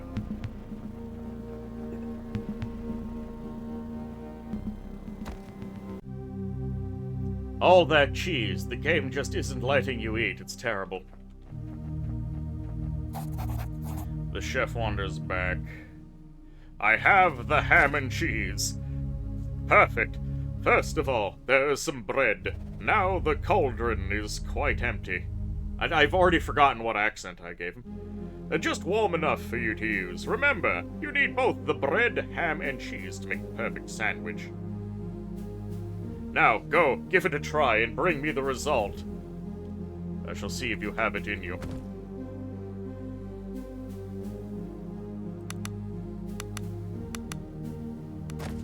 Yes, we have created the cheese sandwich. As respectable quantities as the number of Quama eggs you ate, of course. Is this something like Stone Shard? I haven't played Stone Shard, so I couldn't tell you. If Stone Shard was released for the Acorn Archimedes, present the sandwich.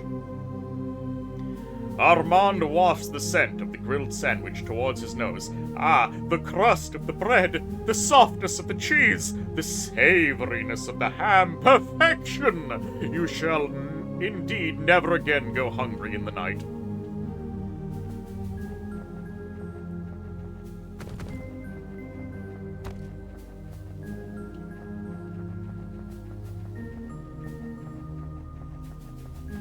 let's go to the hedge maze. It's hedge mazing time.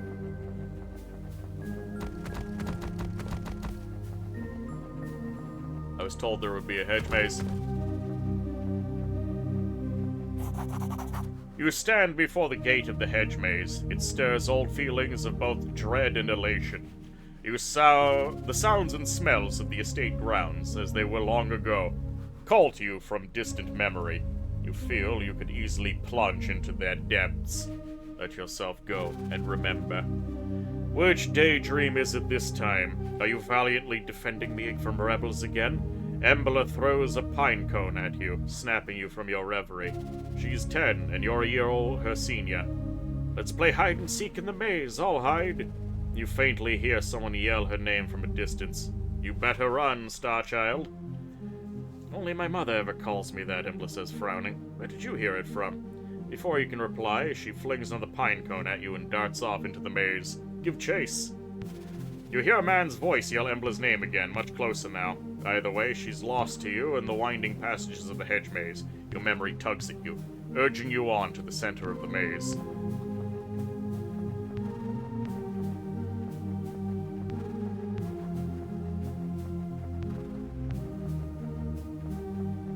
We're getting pretty close to the center already. Where are we? Nope, I have been denied.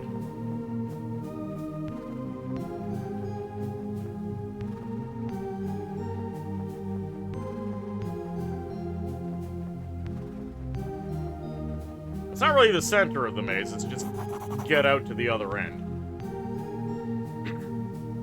You stand at the center of the maze. It feels much less impressive than you remember. The ornamental pond was once an ocean, and the rock at its heart a windswept island. You found me, Daydreamer. You remember the tone of her voice, and can almost see the impish girl wading through the pond. Why do you always come here? I like the water, it's so calm. Embla shoots you a mischievous look. You notice the faintest tang of ozone. She makes a slow-motion hop through the water, her fingers trailing the pond's surface, where the water and skin meet. Strange colors bleed and spread across the surface. Embla, you'll get in trouble. Stop it. Embla moves her fingers across the water's surface like a painter's brush. Colors spill across the pond for a sleeping moment. You fancy that you can see cloud-topped mountains, or was it ramparts of an impossibly large city reaching towards the heavens? The silence is shattered by a shout, along with beguiling images. Mistress Embla, the master requests you in the house immediately. That's my father. Something's wrong. It's Mother. She's ill again. I think I caused it. With what I can do, it poisons her mind. How long until Mother isn't Mother? Or until Father isn't Lord? Or your father isn't Master at Arms? How long will any of it last? I don't know. No one does. You ever feel like everything is a lie?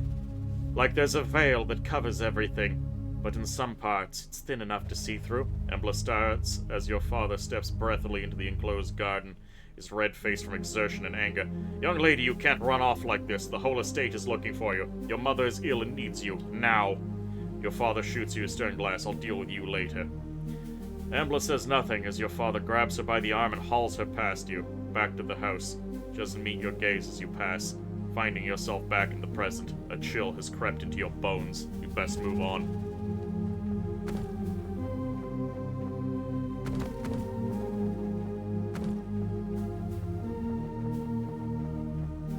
I say, I'm quite lost.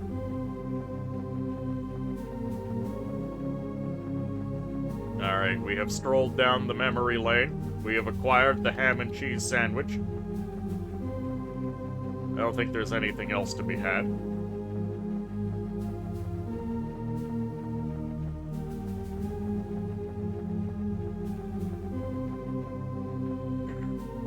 Oh, wait, we have to give the wine to old man. I have your medicine. Ah, that's some fine foraging, young whelp. Before you can get a word in, Gideon snatches the bottle, uncorks it, and drinks deeply. The old man, eyes closed in relief, lets out a deep sigh. May your sleep be dreamless, he speaks, as if to himself. May your sleep be dreamless? Gideon smiles sadly. An old soldier's greeting. Something one mercenary would say to another as a prayer. to not dwell on painful memories. The kind that comes with the work, your father and I. He halts momentarily and looks at you. Your father and I would always part with those words. Now I've held you long enough, be on your way. Alright, we helped him out. So there you are. If your nostalgia's appeased, the Master will see you now. Yes, let's go see Kato. Very well, if it pleases you, the Master is in his office just ahead. And note, once you meet with the Master, things may move quickly, and you may not have another chance to walk the grounds.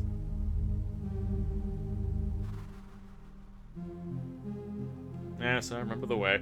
I suppose you do, but I'll escort you nonetheless. A flicker of a smile plays across her face, and she beckons you to lead the way. I don't remember the way. Oh, she's in the party. Fantastic.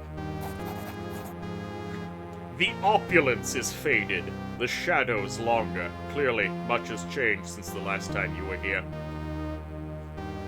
Try to remember how long it's been. It's been years, perhaps decades since you were here. Not since your father was the house arms master. Not since. You must have your wits about you, and perhaps now is not the time to dwell on painful memories. Not since. Not since your father's exile. You were no more than 12 when you were driven from the household. Hard were the years that followed. The mercenary life is bloody and unforgiving.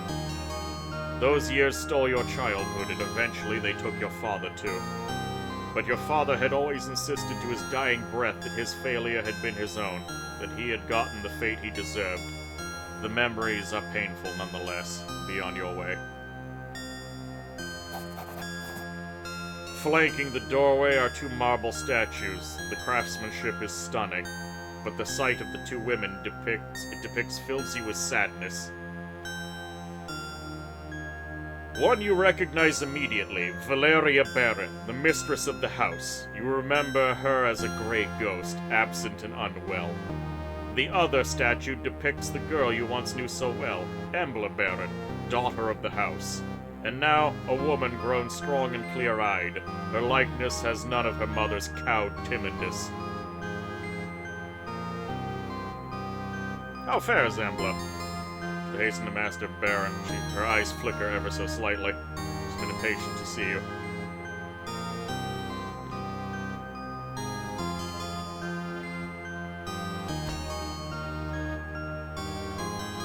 I remember the way. It was a long hallway.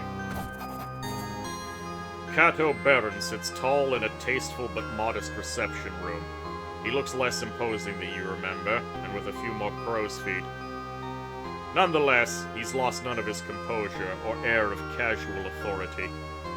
You take a seat across the formidable desk from him. This study, like the rest of the villa, is half lit, giving a morose cast to its opulence. I like the descriptions that it's giving everything.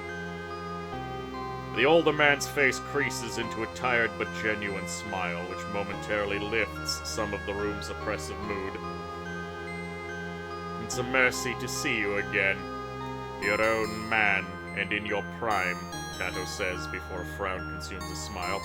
It's just a shame our reunion is overshadowed by the fates of those we love. But perhaps together we can yet improve our collective circumstances.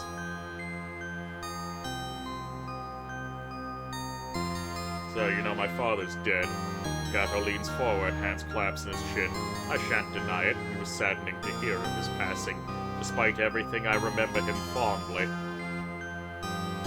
No need to dwell on the past. Kato was caught off guard for a moment before letting out a deep breath.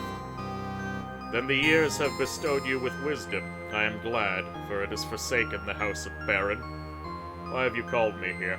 So we had a chance to make trouble for ourselves. I'm not going to do that if I can avoid it. Embla's missing. Kato's voice quivers momentarily, betraying his stoic features. Now I beg of you, sorcerer, help me find my daughter. Help her return home where she belongs.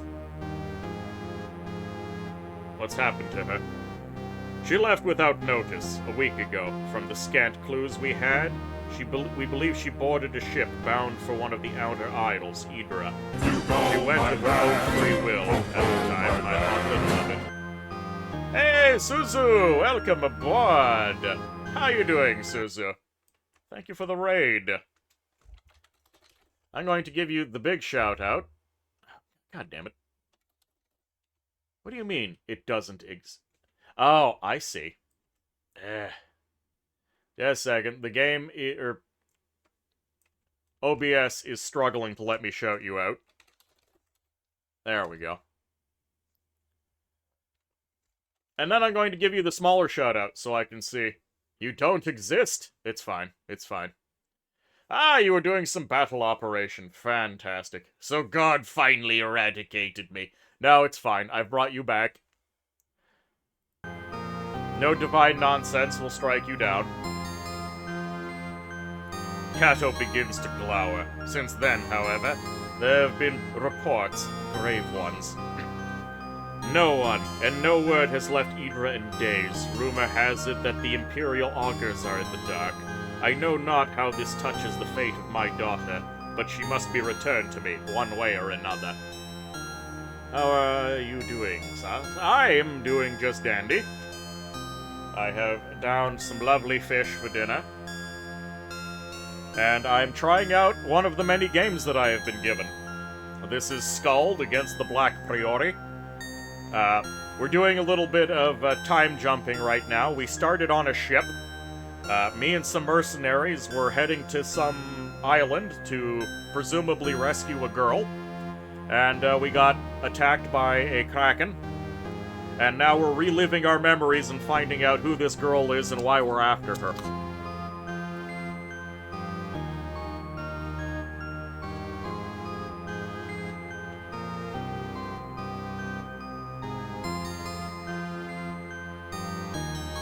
And basically, my character's family used to work for this family, but supremely fucked it up. But we have been called back, surprisingly enough, because the daughter of the family, whom we knew as a child, has gone missing.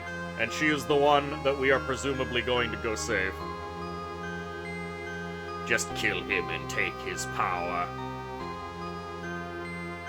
Oh no, this world is a rather nasty one. The magic is very limited, though it does exist. Any idea why she left? Something has been building in her for years, an aptitude of sorts, but I suspect you already knew. In any case, it's grown much stronger lately and drives her in ways I cannot understand. I suppose she is looking for answers. Well, I mean, the game... We can ask him questions about this, but the questions have already been answered by our reminiscing. You're doing alright, you had your paltry breakfast, and you're waiting for collab later. Yes, the collab is coming. You should watch the collab, but it's super late. You have to go pass out, Suzu. You, of course, did your stream, so make sure to take care. Get yourself a sippy, maybe some food before you pass out. So we know that our father was supposed to guard the lady of the house. He failed. She got the bad touch in the woods, and then gave birth to a magic child. The magic child is, well, she's magical and has magic powers. And apparently the magic powers have been getting worse. And she left to this random island because apparently it had answers, and now we gotta go after her. What am I to do? Hire mercenaries, travel to Idra and begin your search in the port of Horin. From there, I trust you do what needs to be done. Spare no cost, just bring back my daughter. Mercenaries? Yes, if nothing else, the port will be dangerous enough. That is why I have summoned Roland Greyeye to me. A crude but effective sellsword that I've made good use of before. He shall accompany you on this task. Roland Greyeye. The man is a grizzled veteran. He may have slowed with age, but his experience and reliability more than make up for it. He is so aged and experienced that he's a level 1 fighter. Many, many years has he spent as a level 1 fighter.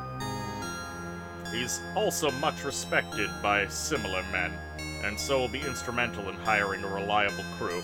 I'll take it into consideration. Kato shows you his upturned palms, beseeching. I know this thing I ask of you is fraught with danger, but this is your chance at improving your fortune materially and in honor. What say you?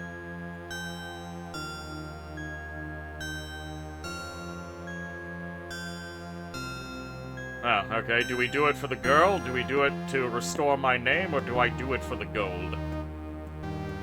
Look, we always do it for the childhood friend. Kato smiles softly, visibly relieved. For a moment, he looks like the man you remember. Have you any final questions, or other matters to discuss? Time is, as I'm sure you appreciate, of the essence. Let's get on with it. Kato stands, with poorly concealed effort. And Sorcerer, you stand meet his gate. Return her to me. There is no other outcome of this affair. You have my word.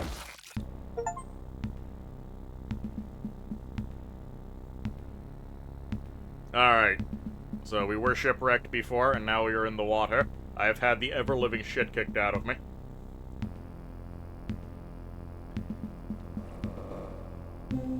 Ah, we leveled up. We are level 2. Excellent. +2 vitality, +4 attunement. For the first time in your life, you are overcome with a sense of purpose. The path ahead will undoubtedly be difficult, but you are certain it is the one you are supposed to take. So we get 3 ranks. So even if I invest everything, I cannot get Master Magic. But if I invest 2 points this level, and all points next level, I will unlock Lightning Bolt. And we saw that Lightning Bolt kicks several flavors of ass.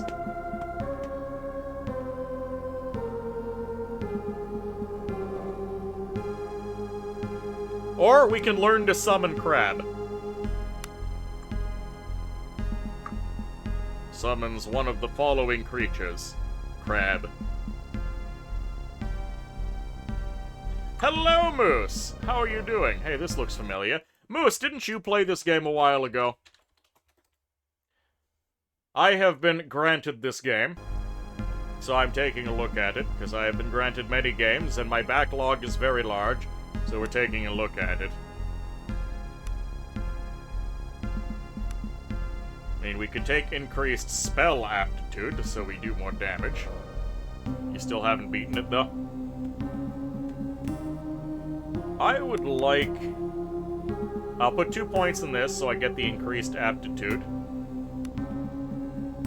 And then we'll just put this spare... This feat cannot be bought yet. Character must be level 5. I see. Alright, never mind. So it'll be a while before we can get Lightning Bolt. So where should my last point go?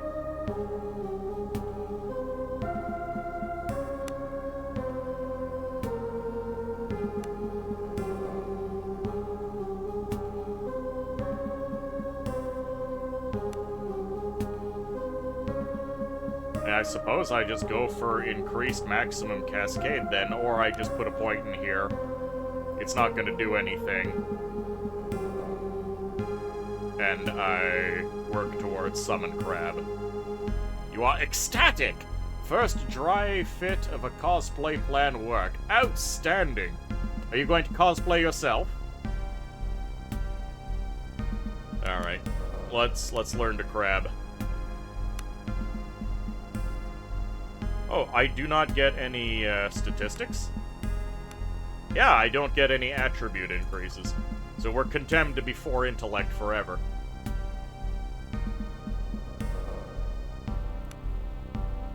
Oh, I leveled up and instantly repaired my face.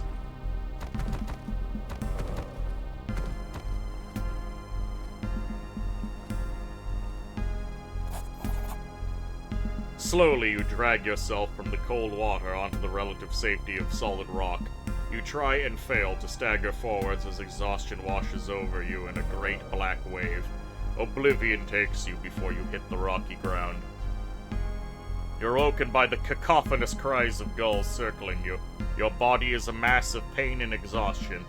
Covered in 1,000 cuts and scrapes, the large white birds gather around you in eager anticipation. What a magnificent feast your bloated corpse would make. Not today. Zero, welcome aboard. How are you doing? Let's give you a shout out. Hydromancy in a stretch, you got it.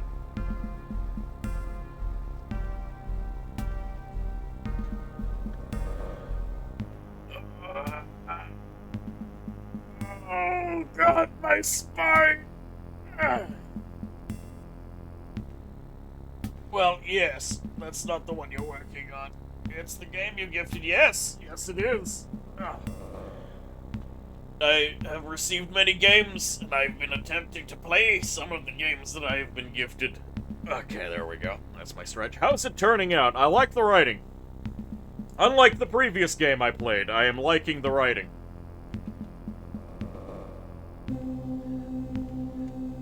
The gameplay seems absolutely brutal so far. But so far we've also been doing a lot of reading. What's shaking? How are you doing? Minutes or perhaps hours passed as you lay unmoving, trying desperately to will some warmth back into your body. Finally, you manage to force your eyes open. By some miracle, you are not only alive, but you find yourselves on the shores of the cursed island of Idra. SGSka guy, welcome aboard. Man, it does look like a DOS game. Yes, it does.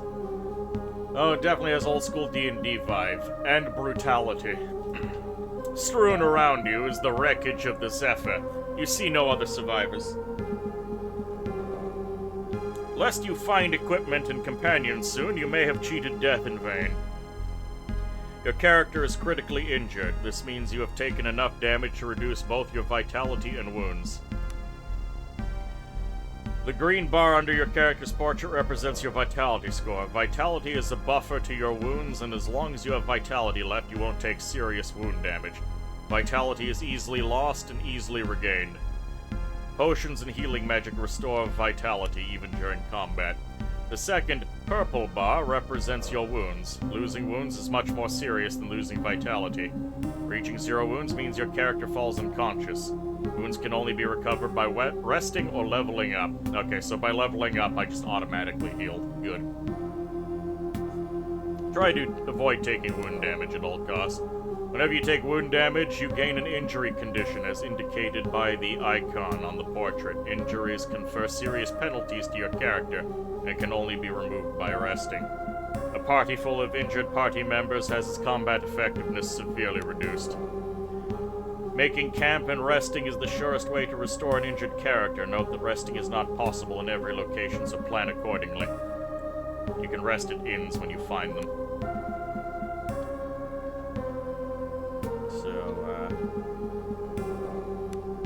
Factions. Zephyr survivors. Zephyr crew. Yeah, they don't like me.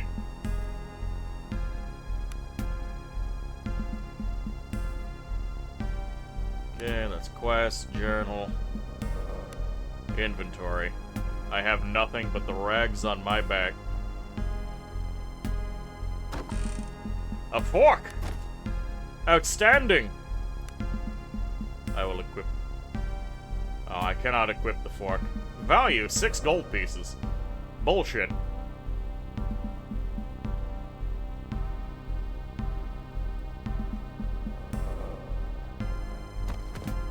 I see something over here. Doesn't look like I can interact with it, though. Roxin, welcome aboard. You do not want to know what you should do to his face. Unfortunately, the available faces to pick from were not great. The fork of horripilation, yes.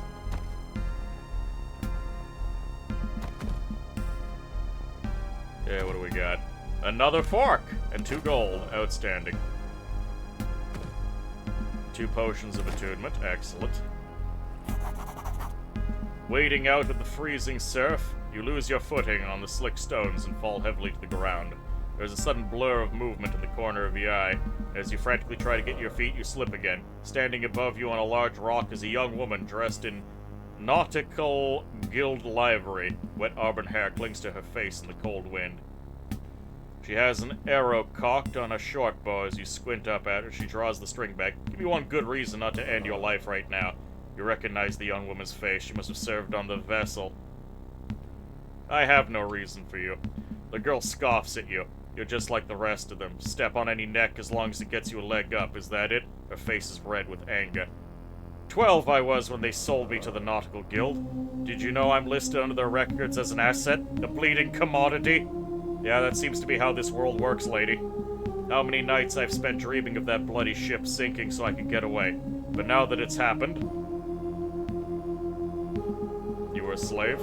Shut your bleeding mouth before I put an arrow through your neck. She draws the string back even further. For a moment you think she's going to let loose, instead she sighs deeply and lowers her bow.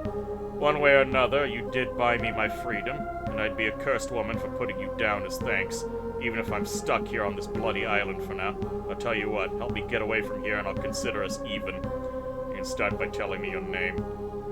Katiana's my name. The crew calls me Kat, or rather they did, I suppose. She looks up and down the beach with a furrowed brow. Listen, you have to get up. We need to get off this beach before you freeze or worse. Worse? There's something wrong with this place, can't you feel it? Like a taste in your mouth. And there are beasts, huge sea creatures I ain't never seen afore.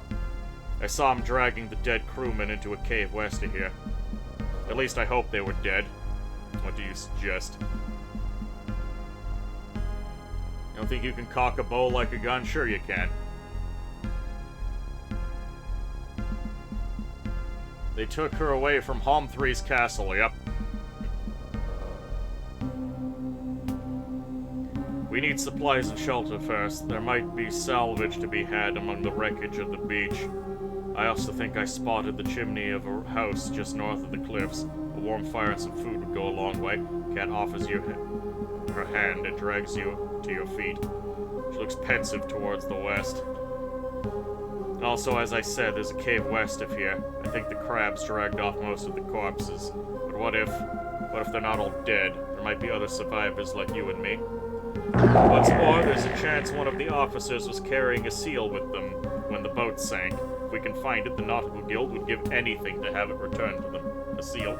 The captain's seal. It's a medallion of sorts that is carried on every guild vessel. It's not just for show either. It says the seals are forged by the Magai, and that they have secret powers, but I don't know nothing about that. All I know is that the guild pays well to have one returned if a ship is ever lost. It's always worn by one of the officers, but I don't think the captain had it on him when the fight broke out. Might have been the first mate was carrying it, and I think he's still alive when the ship sank. I heard that activated. Mori! Seek Xenon. Gotta need to power up for the upcoming battle? Yes. So I would say that cave to the west is where we should start looking. You ready to go? Yes, let's go. Good. I found this bow in the cargo crate. We best find you a weapon too as soon as possible. I suspect we'll need it before long. Together you begin to move off the beach towards whatever darkness dwells in the island's interior. Alright. Woman attained.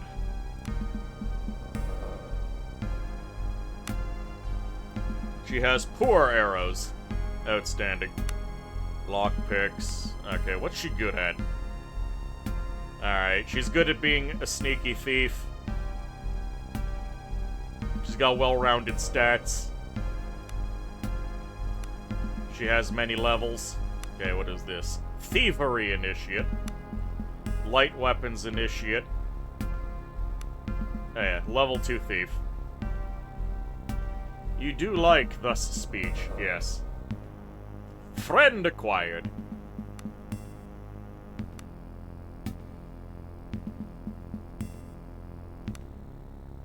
Alright, what kind of levels do we want her to have? Hide in combat. Hidden deployment. Smoke bomb.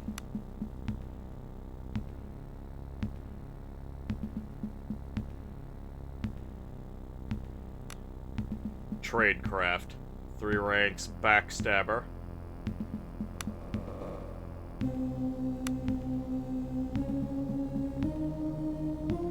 This is, I mean, she's a backstabbing thief, but they gave her a bow? Backstab Initiate, Mobility Initiate, Survivor Initiate. Okay. So they are faster than thieves. What? You can backstab with bows. Alright, that instantly answers my, my needs. we go, get that backstab. Though I think I should probably also level up her thief power.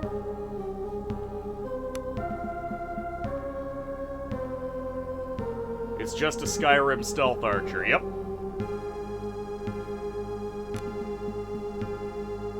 Light weapon initiate. Light weapon expert, rogue blade, rogue ranged. So, do I put 1 point in here? Does the extra pierce damage help with bows? Character must be level 5 to specialize in bows. You were just gonna say that?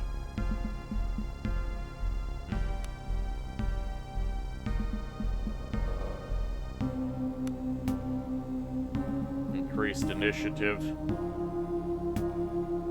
Increased initiative ain't bad. Evasive. Disengage from melee does not cause your turn to end. Okay, that's probably good. Opening fights with stealth is pretty nice.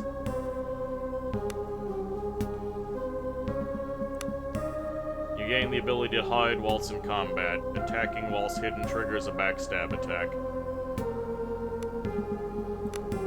You start combat hidden. Okay. I guess we'll just work on our thief skills for now. I'll use my last point to get increased backstab damage. There we go.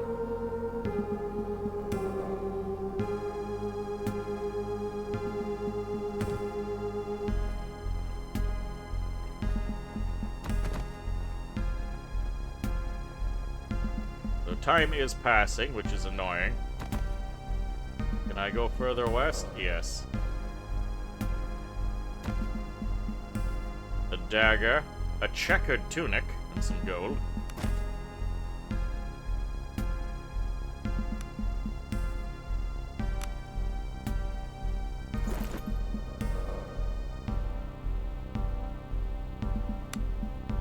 Poor arrow, dagger. That's about as good as it gets. She's the one that has the stealth and athletics, so she needs to be the party leader. Some rations. What was that pose she had?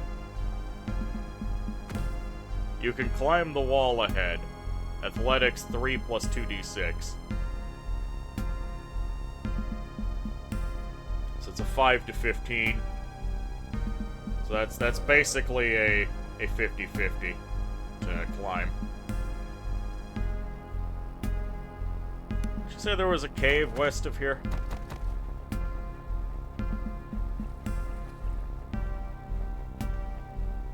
What do you got? A wooden doll, a conch shell. Excellent. The stench of rotting flesh fills your nostrils.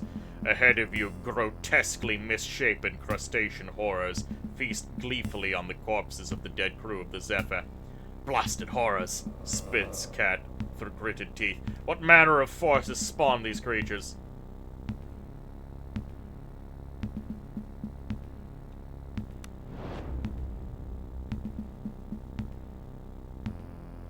So can we just engage in combat?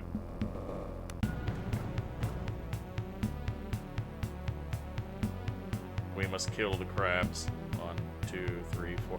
You know what? I'm used to these things starting to charge way too far for my own good.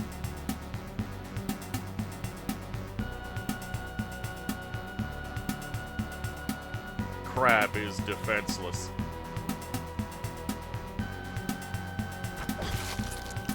Crab has been backstabbed.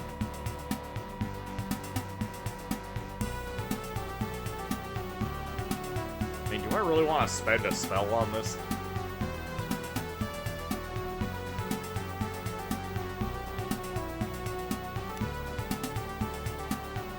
The crab is alert.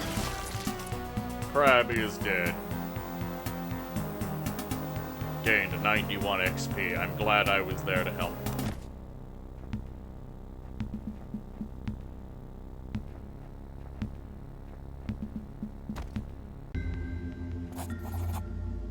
Aeons worth of sea's ravage upon the land has given birth to this cave. From its depths, the stench of seaweed and rotting flesh arises. So foul is it that it feels like some evil entity attempting to force its way through the pores of your skin into the core of your being. Toughness versus 10 to try not to vomit.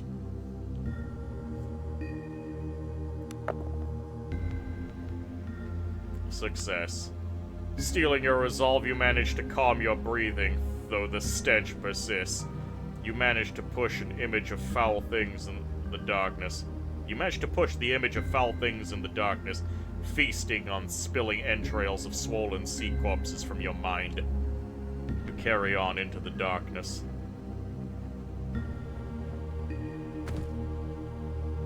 Picked up Cave Child. Cave Child. Small pinkish mushrooms that are sometimes found in caves. Though eating it will cause acute vomiting, it is a valuable alchemical property. Alright.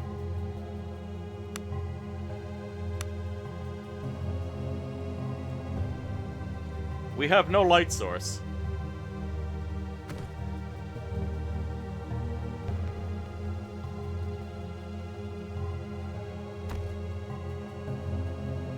Oh boy. Deploy your party. That is 4 crabs. I do not like the idea of there being 4 crabs here.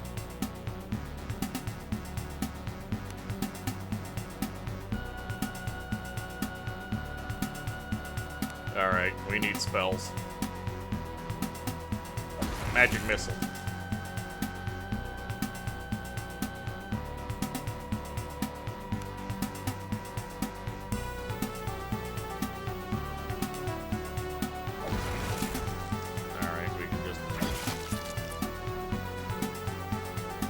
Crabs are coming.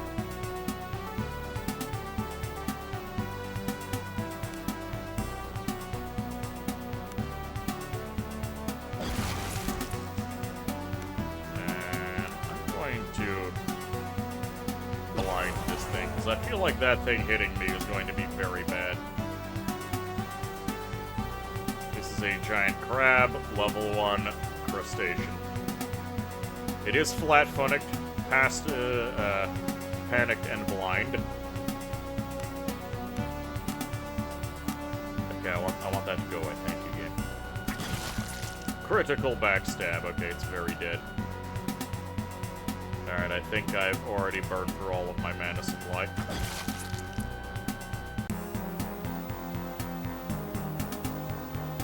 $186 XP.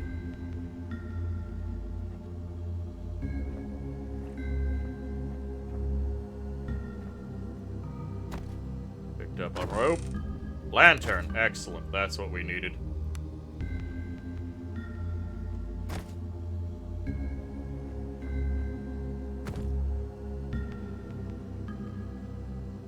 Thievery versus difficulty. Alright, let's pick. Unlocked. Got some XP for it. Brass necklace. Jade necklace. Oh my.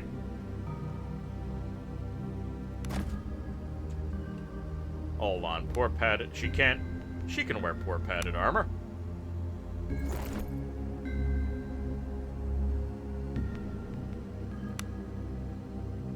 A necklace that can be sold for a few coins. Okay, nothing special. A 20-foot coil of hemp rope, indispensable for spelunkers and mountaineers. A toy made from smooth yew. These dolls are popular gifts to the local children.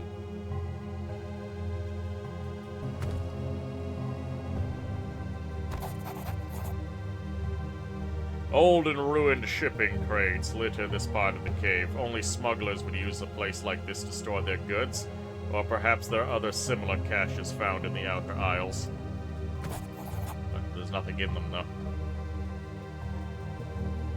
Okay, there are definitely going to be more crabs nearby, and I have already burned through all of my mana.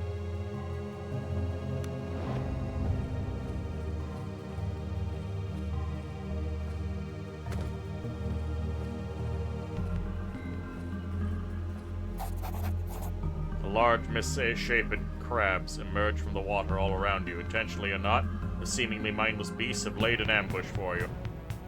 Oh dear.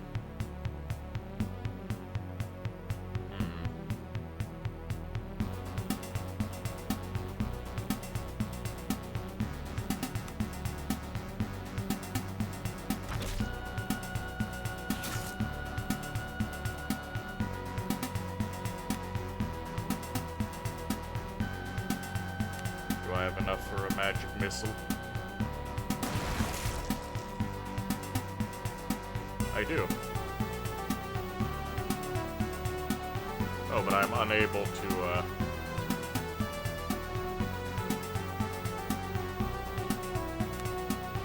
can't reach the target. Alright, well, defend, I guess. Ow.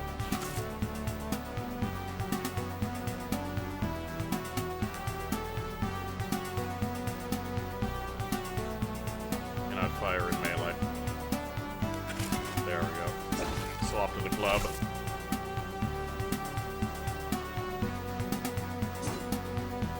Yeah, I'm not very good at the whole melee thing.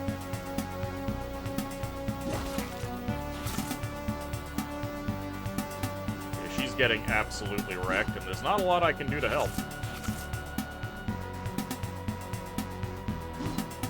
Miss. Uh-oh. Oh, she's about to get wrecked. Oh, I can go up here, and maybe I can shank this one. Okay, swap to the bow.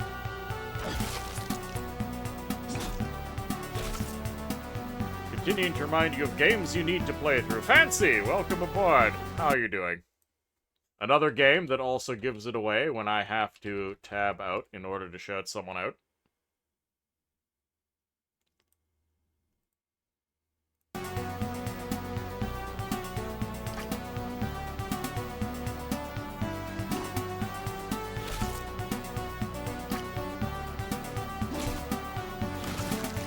Yay, we're already wounded. Victory! And we're only both wounded. Oh, we are so screwed if something else shows up. Oh, there's someone here. And we're nearly damn dead. Who goes there? A haggard man dressed in the livery of the Nautical Guild huddles apprehensively in the corner of a small chamber you're standing in. His lips are dry and cracked, and he appears to be parched. Dead Emperors, please tell me you found a way of this cat. I have. Curse me. I have to get out of this hole. I don't even know how long I've been here. Days? Seems like time doesn't pass right. But I've not died from thirst yet, so it can't be that long. I just need to get out.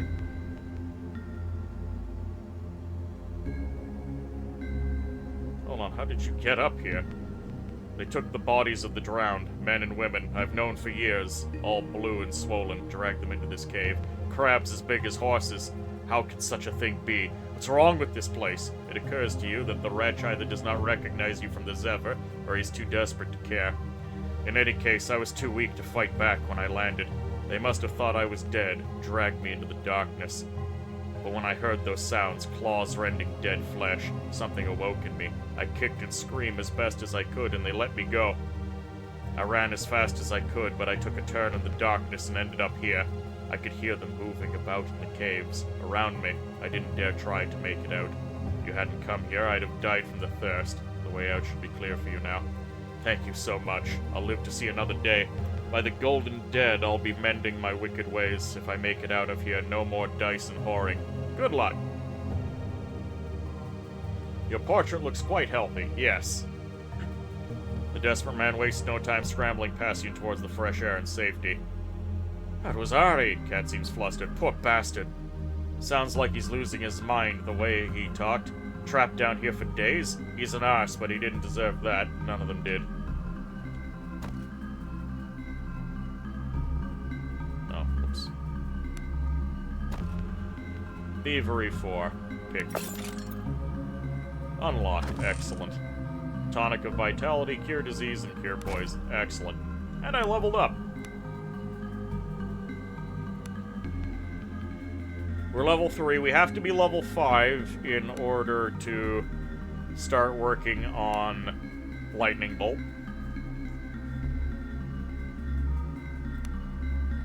But I can toss 2 points into this, and we'll get some fresh spells.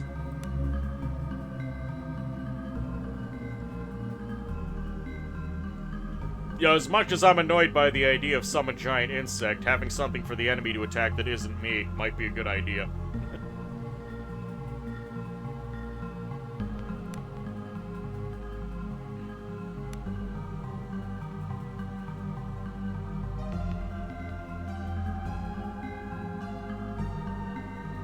Arcane Rush. The first time you take wound damage, you automatically regain a bunch of mana. Yeah, that might actually be pretty good. The Arcane Font Master.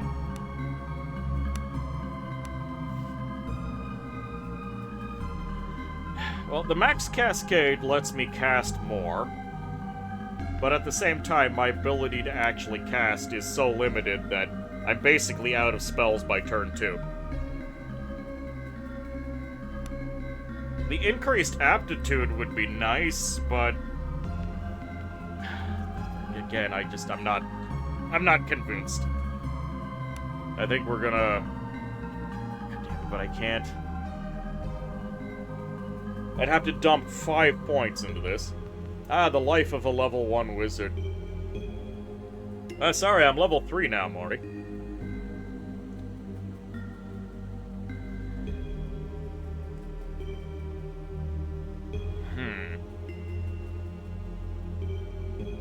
I've got 1 point and nowhere good to put it.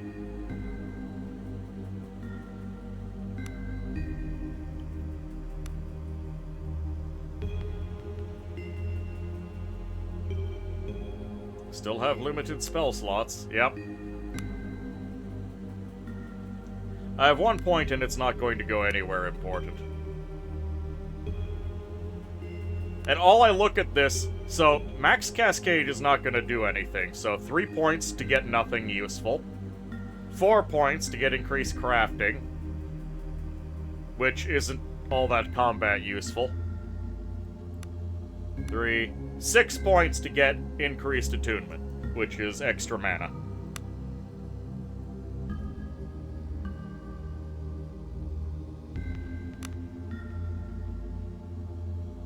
And then 9 points to get all the way up to +1 spell damage.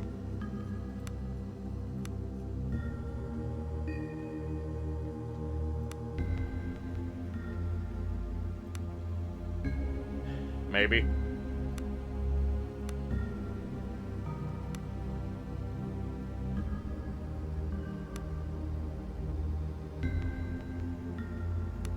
Vermin and Shockwave, let's go. How is Gurley? Because if I can get her leveled up...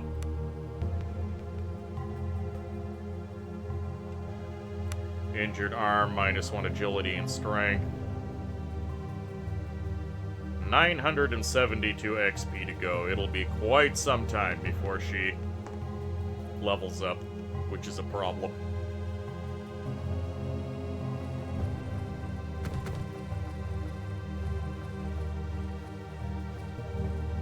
We are going to get crabbed again, I can feel it. And it's going to be game over. Yeah, there are 2 crabs here. There are 3 crabs here. And we have -1 accuracy.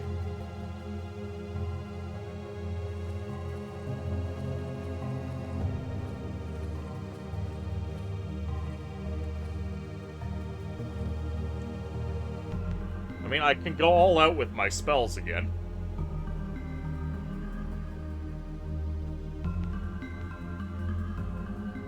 Alright, initiate combat.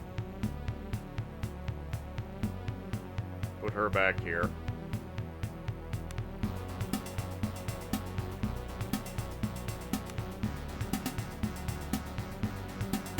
I could summon my own vermin.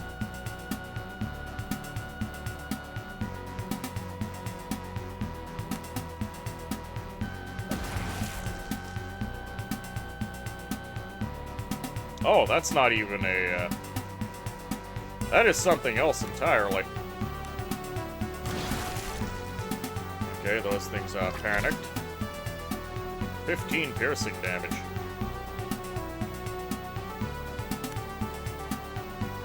Alright, I'm just going to spam Magic Missile.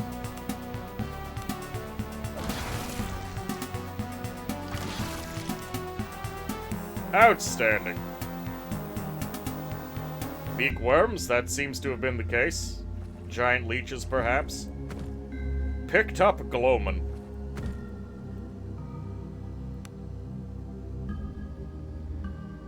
The Glowman is so called for its faint bioluminescence. It grows naturally in damp cave systems and is commonly used as an alchemical ingredient. You think this would be going so much more poorly without backstab, yeah.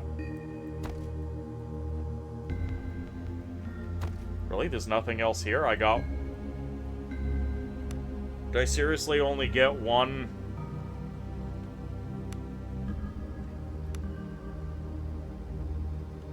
T to equip it whilst exploring. There we go. Can we see now? Nope, goddammit. Okay, so there was... 95 gold, there we go. I was wondering.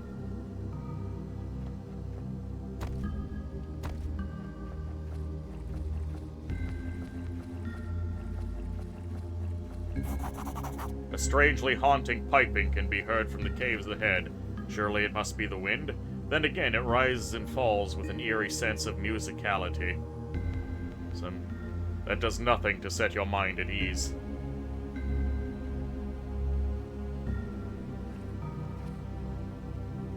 Voron, welcome aboard. How's it going? It is going, spookily.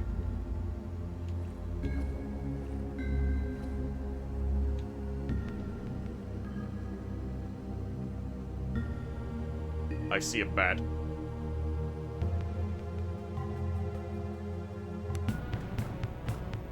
That is a lot of bats. Oh shit.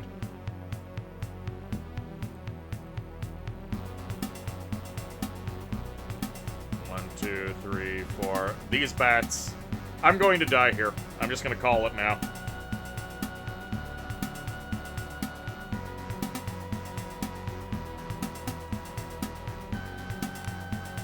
Bat them away.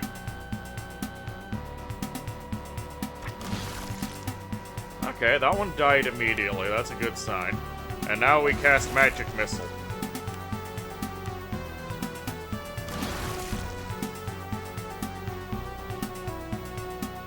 The bats have been alerted. 2 piercing damage. That is not enough.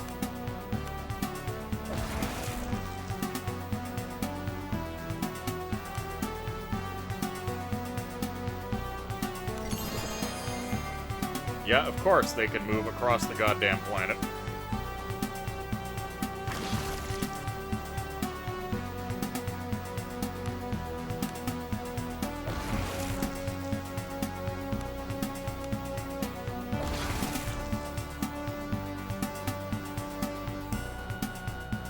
Out of ammo? What do you mean you're out of ammo? I have arrows right here. Oh no, those are forks. Never mind. Why can't I use the forks as arrows? So they panic before being alerted? Yeah, they have no idea what's going on. The bats aren't organized, they're just winging it. I see what you did there.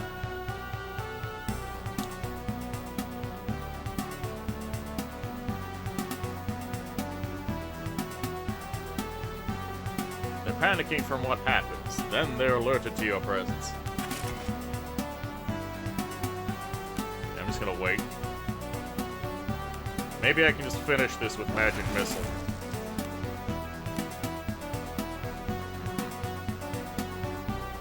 No. I'm gonna wait. Characters cannot hold their actions once they've begun acting. Alright, defend.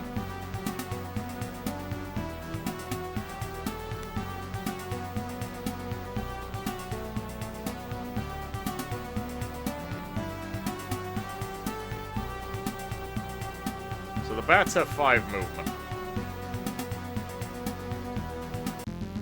God damn it. So, escape always brings me to this menu, rather than bringing me out of the thing that I was looking at. 4, 5. Move her over here.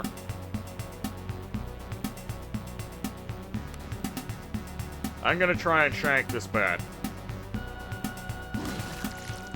I have 1 piercing damage, that's fine.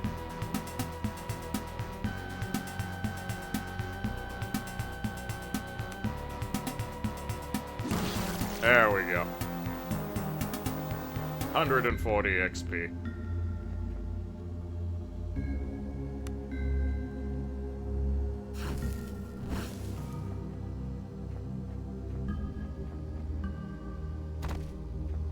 Accept some more cave children. Okay.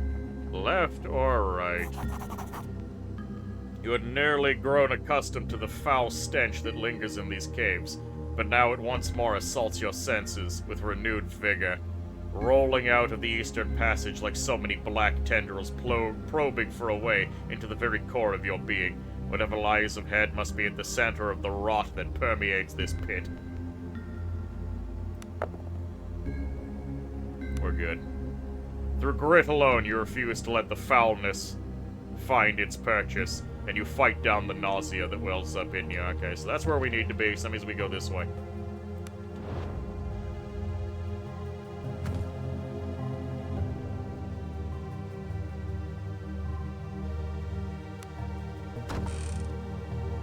Tonic of Vitality, Potion of Stone Skin, oh yes.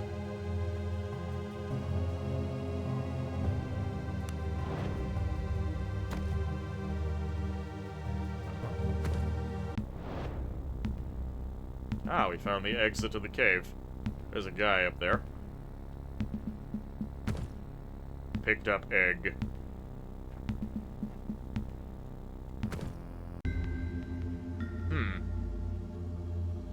Not sure why or what is odd. Your mate drops dead onto the floor from seemingly nothing, and you look around and find the murderer.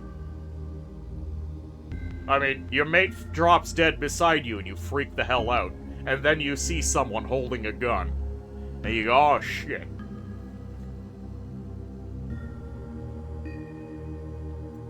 I would like to have arrows and full health before I deal with whatever that is.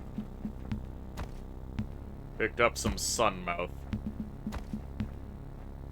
So we could theoretically try and climb up there to see this guy. Part of the Zephyr survivors.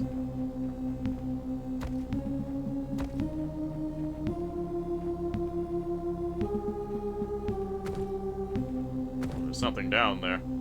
Something that I don't get to enjoy. First, you hear the shot.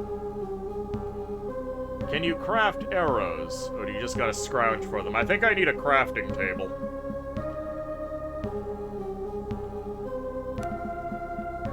Oh, we can rest if we really want it.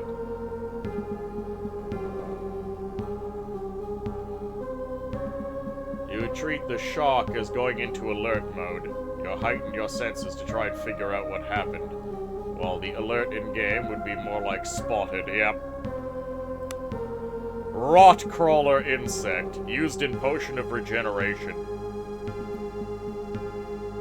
While most citizens in the Empire would be disgusted by its presence, this lava-like insect can be useful to those who know what to do with it.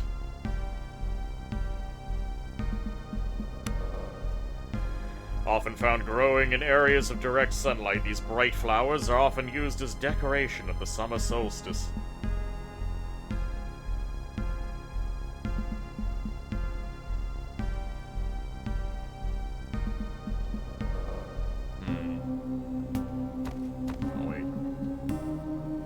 See bird's nest. Pick up egg. I have attained egg.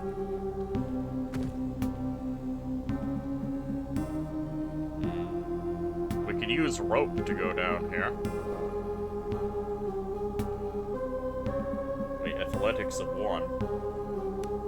Really? Athletics of 1. We need to roll a 7 on 2d6. It's basically a 50-50. Or we could just fix the rope. Oh, must roll a 7. was 8 on the other one. Picking up an egg without immediately devouring it? Unheard of. Unfortunately, you cannot eat the raw egg. You need to cook it.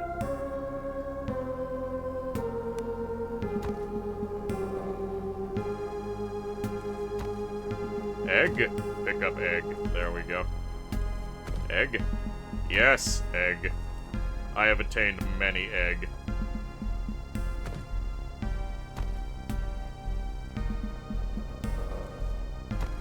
Yes. Everything these birds have will be mine.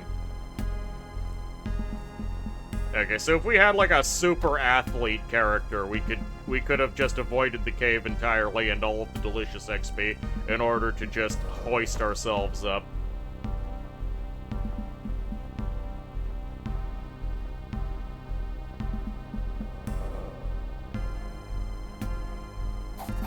Standing on the edge of the cliff is a crewman from the Zephyr, lucky enough to have made it ashore. The man is swaying and looks in shock. I saw it. By the dead. I just saw it out there. The thing that sunk us, it's still out there. The man begins jabbering incoherently. Well, put a dagger in him before he starts doing crazy things. You would still not call that panic, but yeah.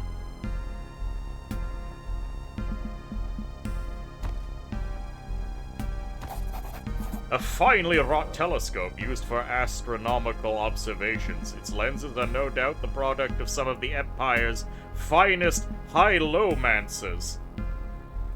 Hyalomancers. It allows the stars to be observed. Examine the sky in general. You point the telescope skyward, and after a few moments of searching, you find a gap in the stormy skies and have parted just enough to allow you to examine the stars in their firmament. Lore, examine it more closely. Sorcerer, yes, success. I have a lore score of 6. A moment of confusion washes over you as you find yourself utterly disoriented in a sky you should know as well as the back of your hand. Somehow the stars you see in the sky are utterly alien to you. The realization leaves you chilled to your bones. Instinctively you look away from the strange stellar vista. Now, look at it. Training the telescope on the southeastern quadrant of the sky, your eyes are immediately drawn to what appears to be something akin to a small reddish cluster of stars. Though at first, the tiny speck is hardly noticeable. It seems to grow larger as you regard it. At once, you're struck with a terrible realization that as while you are watching it, it is gazing back. Hold the gaze. You steel yourself and gaze back into the cosmic aberration. A moment stretches into hours, days, eons. Stars are birthed and die, collapsing in on themselves, that shake you to the very foundation of creation. Willpower versus 14. Open your mind. I am guaranteed to fail this, but I'm gonna try.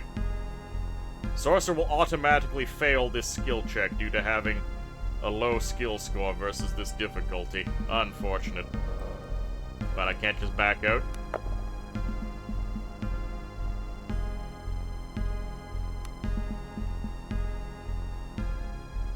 As you come to, you are sitting befuddled in the grass near the telescope. You have no idea how much time has passed, but you feel like you have traveled impossible distances. For a fleeting moment, you sense profound realizations as they flee your mind, like dreams upon waking. Well, now I'm regretting not taking the willpower instead of the fortitude. Push him off the cliff. Bet he'd make a satisfying splat. Probably. With a ringing in your head and a deep feeling of dread creeping in, you vow to never gaze into that accursed telescope again. God damn it. I am spooked. Fearful. -2 to melee hit, -2 willpower.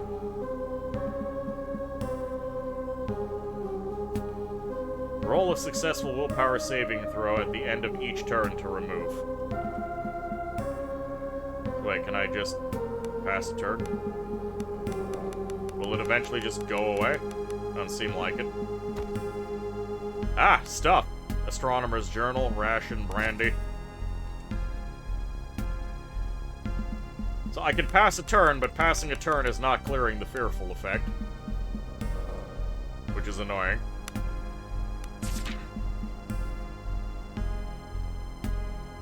The journal contains a large amount of tabulated data that appears to be astrological in nature. Interspersed with notes, the final entries appear to have been made only days before your arrival. Observed strange dancing lights in the sky, not unlike those sailors to the far south described near the polar regions, yet somehow different. Colors indescribable, mesmerizing. For a fleeting moment, I even thought I heard a sound. Somewhere. A deep wail and singing. Could not perform observations tonight. Charts and instruments are off and I cannot make sense of the sky. There are bodies there. Bodies that are alien to me. It must be some form of comet storm, or other such extraordinary astronomical event that has not been predicted in the Imperial charts. Oh boy, Regin knows all about how much you can trust astrologers. They are wrong. I have done the calculations over and over and I have come to the same conclusion. The stars are wrong. In so many ways, as I observed an alien cluster in the southeastern quadrant, it dawned on me with absolute certainty. I am not watching them. They are watching me. I dread to look again, yet I feel compelled to do so. They beckon me. I am certain that if I look again into that dreadful cluster in the southeastern quadrant, I shall be undone.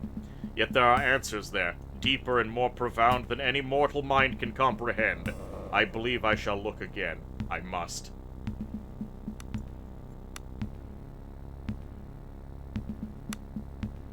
Buttons. Emerald King Insect. Potion of Acid Resistance.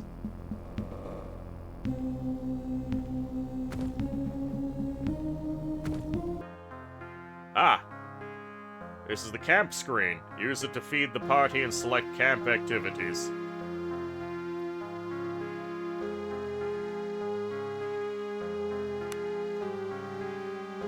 To fully recover from injuries, your parties must be well fed. Normally 10 points of food is required per party member to recover to 100%. Add food from your inventory by clicking it. You also need to select camp activities for your party members. These provide bonuses based on your skills.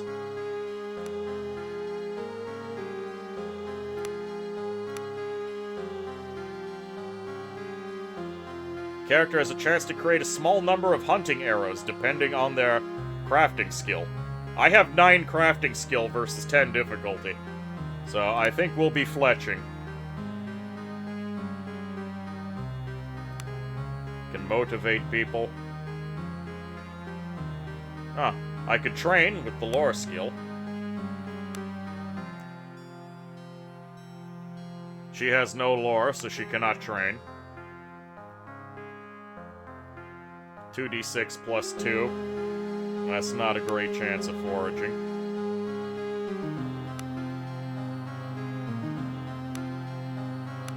Alright, she is actually really bad at everything. Oh, we can just eat the egg, it seems. Food value 1. Alright, well, I guess we're just gonna have 2 rations for now.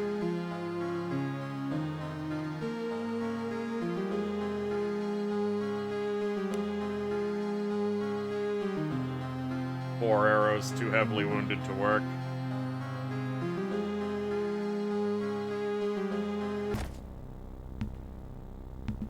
There we go. We can go back into the cave and fight the Rotmaster, I suppose.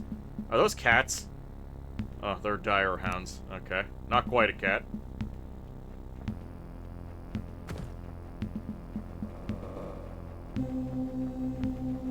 Alright, back into the stank cave. Oh, there was eggs. I saw eggs.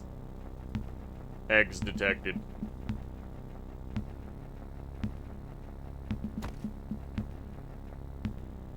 And you.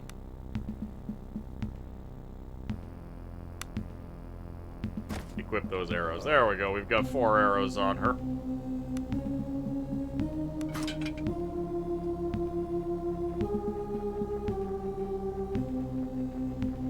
Oh, the eggs respawn. Respawning eggs. My lord, I love it.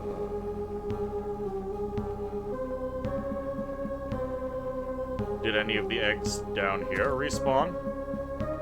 Or did I just miss them? Was I blind? Was I blind to the existence of extra egg? I think I was just blind.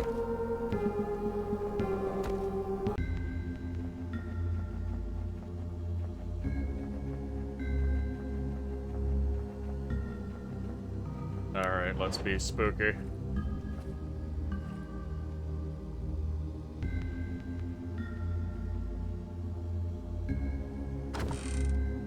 Masterwork leather boots of defense. Oh my. Well, we want to equip those immediately. Alright, lady, put some shoes on.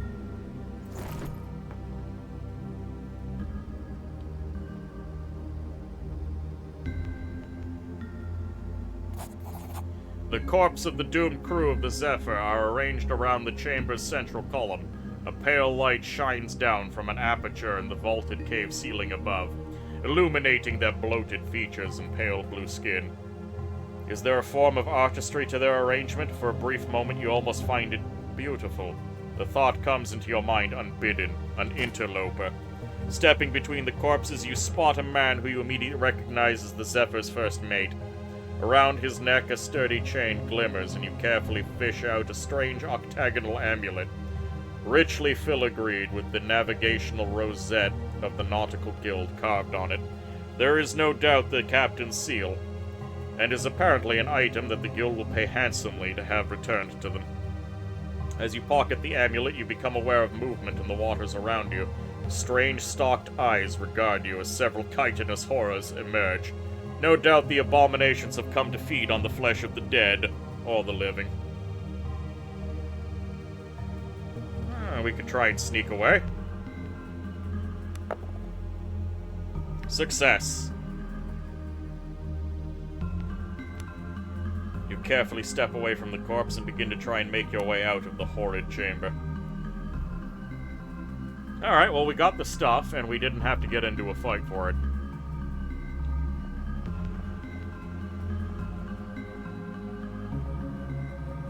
Outstanding. Stepping into the fresh air, you pull the strange octagonal guild seal from your pocket and examine it more closely. Mori, redeemed hydromancy. Thank you, Mori. Mori, we are, closing in on the time. Just let me know if you'd like me to, wrap up. Or if you go live, I'll just raid into you.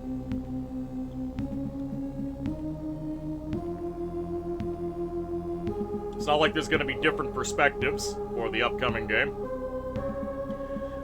The dark metallic surface is covered in intricately carved lines and symbols. It reminds you of a mix between a compass and an astrolabe. Try to think if you've heard about something like this before. Crafting versus 12. Try to examine the inner workings. I think I'll lore it.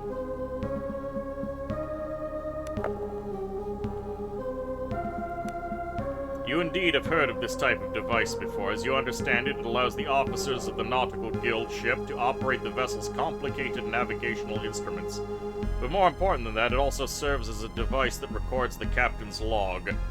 No doubt the information stored inside the device is its true value to the Nautical Guild. The Zephyr was sunk by some unknown horror, and the Guild would pay dearly to learn more about such a dire threat to its operations. Then again, you did play some role in the ship's demise as well, and that information might also be gleaned from the device. You feel the weight of the strange device in your hands. For a moment, you're back in the deck of the Zephyr. Monstrous tentacles rise above the ship like a strange alien towers. Terrified screams fill the air. You shudder. Cat's voice snaps you out of it. If we ever get off this bloody island and back to the mainland, the Guild will pay to have it returned. All I ask that you remember who told you about it. Don't worry, we'll split the coin. You can keep the coin. All I want is to be done with the Guild, be free to wander as I like. Maybe wander up to my brother and stick a knife in his fat gut. Your brother? Aye, 'twas my older brother who sold me to the Guild. I was bloody 12. 20 years is what I owe them on account of that bastard. I've already wasted 10 years. Her voice breaks off a moment before steel creeps back into her otherwise soft features. Like I said, gutting the bastard will go a long way towards setting things right, and the amulet will help you. Sure, I'm free enough for now, but the Guild doesn't like to let their assets go, and they have a way of catching up with those who jump ship. Even someone as lowly as me, dangling a recovered captain's seal in front of them is exactly the kind of thing that might sway them. We'll do what we can.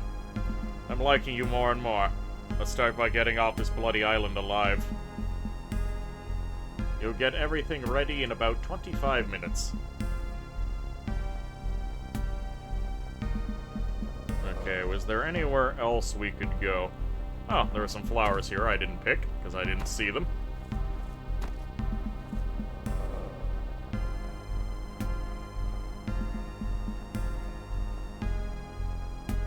Okay. Roll 6 or above, descend. We got it.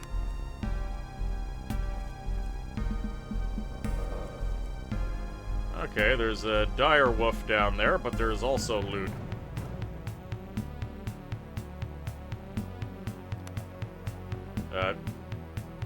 Okay, the dog is gonna go all the way around.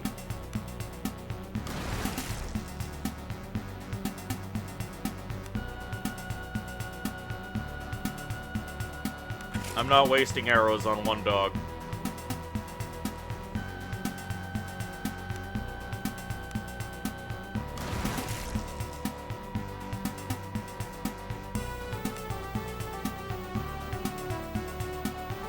Come on, dogs.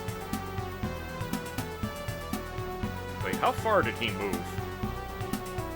1, 2, 3, 4, 5, 6. Let's see how far that dog moves.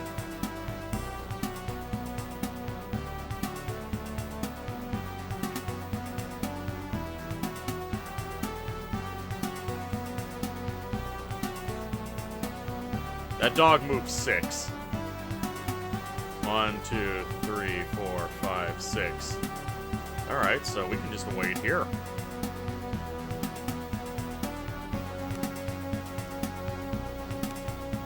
That dog will move next, yep. Alright, now I will approach. And I will stab. Critical backstab. Even though I don't think that should have qualified as a backstab. 1, 2, 3, 4, 5, 6. Let's move back a little bit.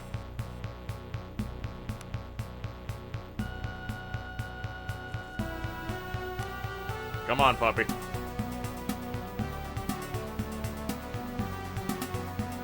Oh. Backstab. There we go. Battle music is a banger. It's pretty good. A dire wolf. You will get everything. Alright. Mysterious and hostile land. Better pick all the flowers. Correct. Because the flowers will also be mysterious and hostile, and therefore useful, if you can turn that hostility to someone else. Why am I lit up right here? Ah, we found a house. A blood-curdling howl cuts through the fog. Whatever its source, it's not far and sounds dangerous.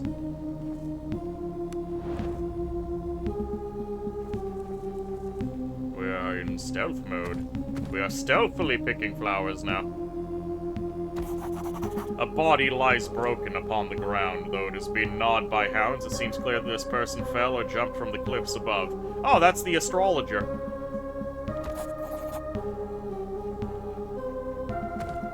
I have picked up onions. I am now the proud owner of onion.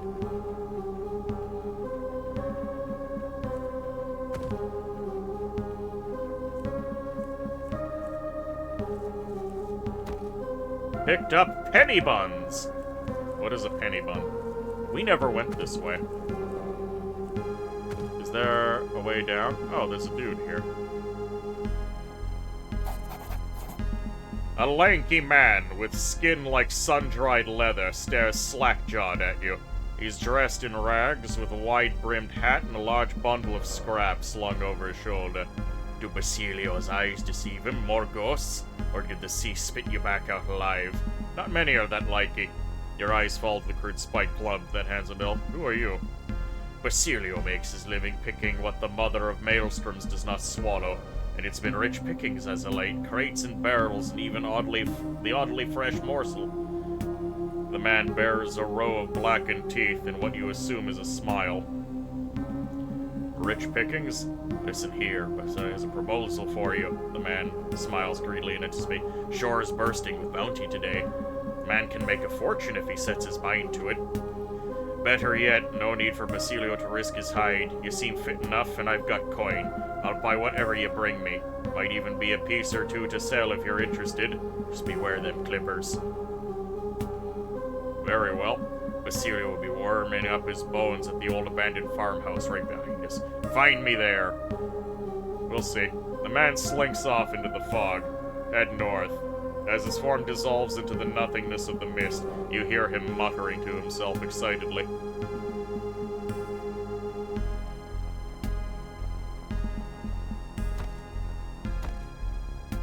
Okay, what do we got? Crude cutlass, crude hand axe, hand axe. Perhaps I can get rid of some of my trash.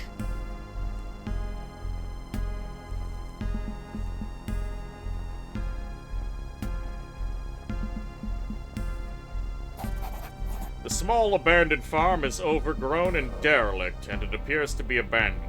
At one point, you muse, this must have been a quaint place, a good spot to raise a family, perhaps. Suddenly, as if summoned by your very thoughts, a faint but unmistakable sound of children's laughter is carried on the wind. The sound is oddly distorted with a strange echoing quality, and for some reason, it chills you to your bones. The sound is interrupted by a woman's cry of pain, or perhaps sorrow. Pumpkin. Only one of those two pumpkins. Yes! The pumpkinomancy begins. A woman sits in the grass ahead of you with a well looming over her. She is emaciated, ragged, and covered in grime. How long has she been sitting here? Days? Weeks? She rocks back and forth, almost catatonic. Then suddenly you hear it again, the clear sound of playful children's laughter bursting from the well. The woman wails. That's not ominous at all. I have picked up potato. Yes, potatoes and carrots. Your entire farm is mine. Alright, dead kids lady. My children. The woman rocks slowly back and forth as she stares blankly at the wall in front of her. What has happened? It took them. Called out to them. I heard it. Funny thing is, I heard it calling with my voice. Oleg and Anya live in the well now. They're calling for me to join them. Can I help? It will never stop. It will multiply until it covers all the lands and all the seas. And when we are all dead in bones, the conqueror mold will dress our corpses in the black mourning veils. Her voice is flat and monotone, and the strange words almost seem to come from somewhere else. She then lets out a deep sigh. But if I had my children's bones to bury, it would give me some respite. A moment of silence, and the sickening sound of children's laughter once again rises up from the well. There is a goddamn psychic mold down here. We're gonna have to deal with it. Let's visit the merchant first.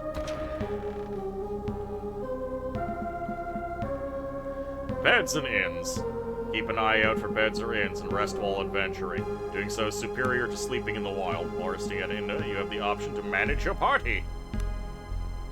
This means you can choose what characters get to be part of the main party and who should wait in camp. Camp followers do not earn XP and never participate in combat. Camp followers, for the most part, do not engage in the narrative. There are a few exceptions to this, however. And there are some cases where even characters outside your main party may chime in during conversations.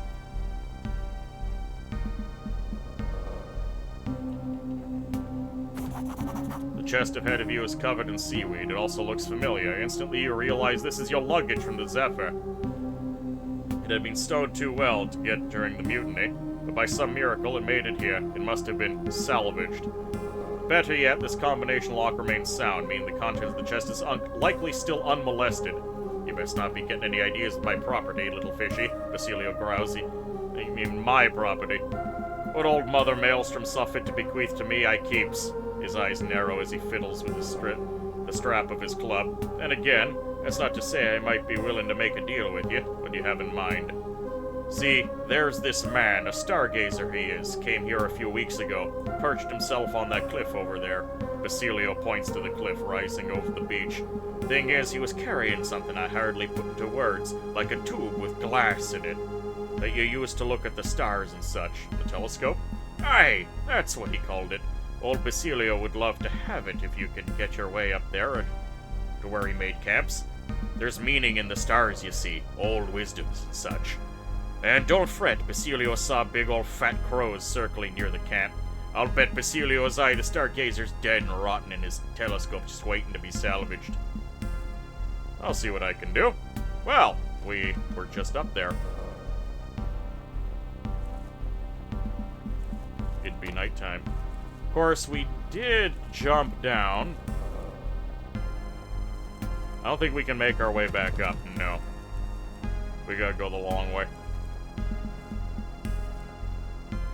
Day 152. Alright, so how... we gotta go the long way. A little bit annoying, but hey.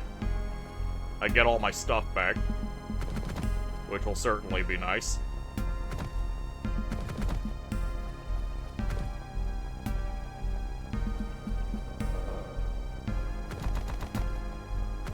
You're sure it's just a fun guy? I see what you did there.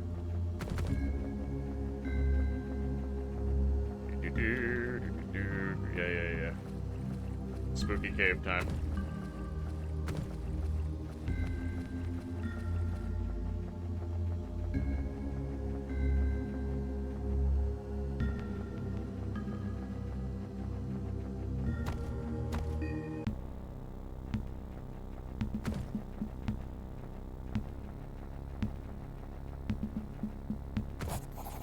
Take the telescope. Descend. There we go. Oh, the dogs. I forgot about them. Okay, 1, 2, 3, 4, 5, 6. We gotta be, like, over here. Okay, this is probably gonna hurt like hell.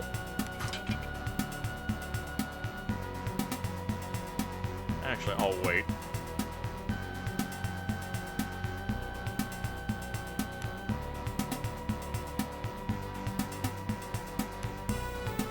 Magic missile.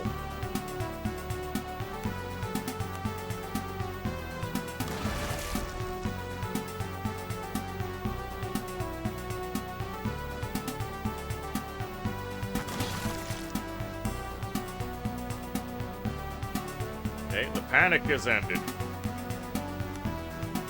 That's okay, because I can still magic missile.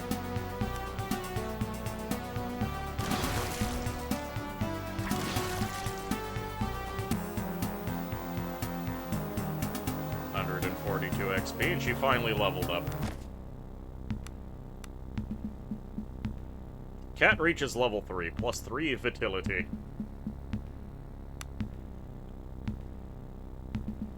We can get hide in combat.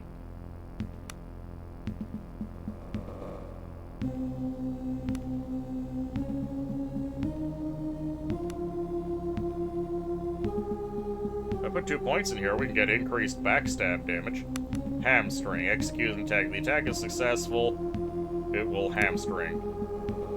Roll a successful toughness saving throw versus DC 15 at the end of each turn to remove. Oops. There we go. 2 ranks of increased backstab damage, and then we'll start working down the thief route.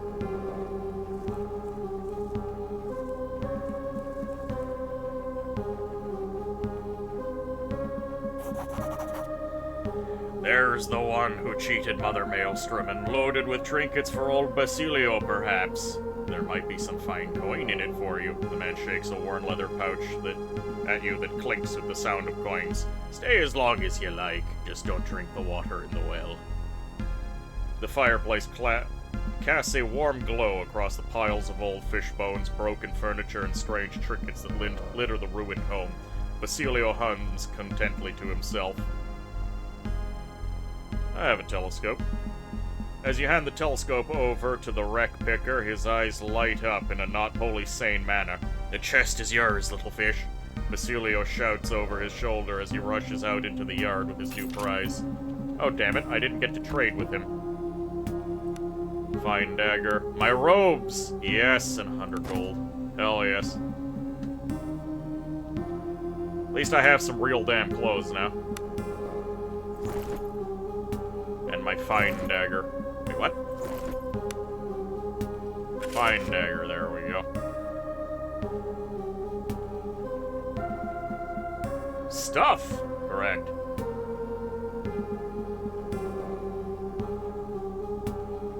You didn't get that interaction?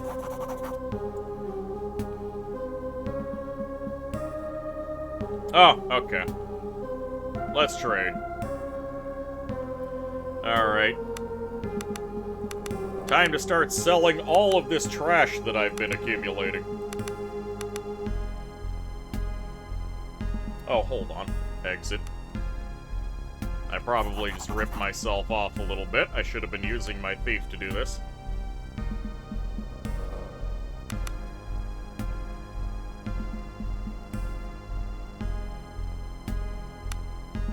The Nautical Guild seal, yeah, we can't get rid of that. The checkered tunic is useless, so let's just get rid of it. Astronomer's journal, get rid of it. Wooden doll, that might end up being helpful. Sell off the forks. You went in the farmhouse and found your stuff before you met him. Ah, okay, so I got doubly ripped off. That's unfortunate.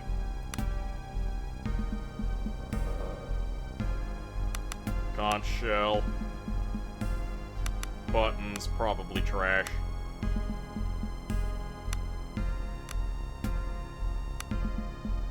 Egg.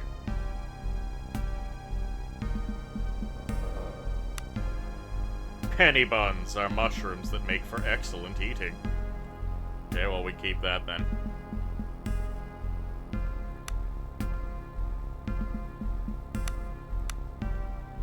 A shield.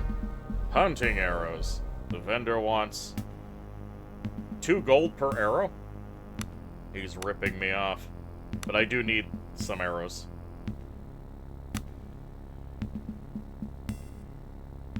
I also would... 46 gold per potion, okay. Arguably, you also got more XP. I suppose.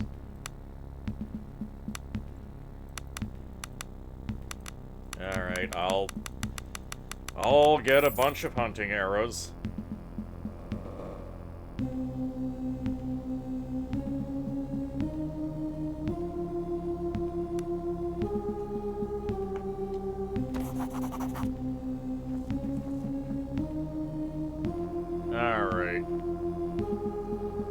Alright, it is 7:50.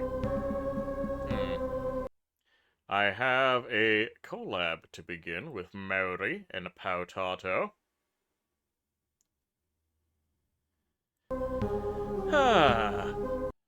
Should I just end and then join Maori? Because again, the game that we're going to be playing doesn't exactly require different perspectives. And I need a little bit of a reprieve before we begin. Maori, are you there? Would you like to be dead raided into?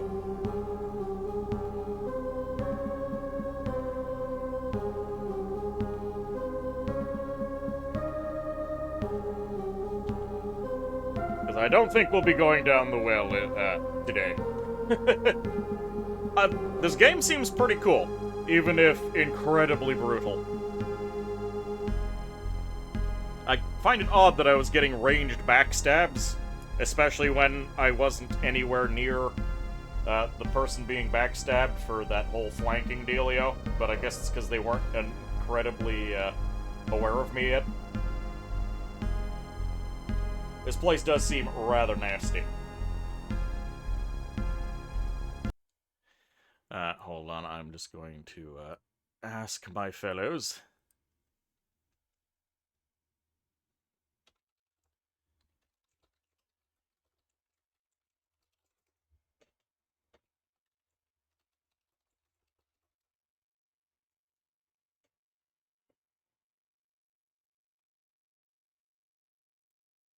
Moose, did you finish this game, by the way?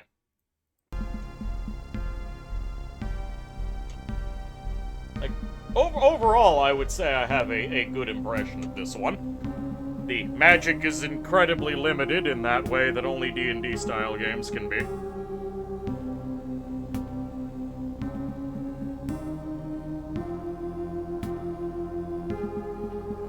You have not. Well, you best get cracking on that, Paladin. There's a maiden to save. Also, eventually I'm going to have to get this hat off of my head.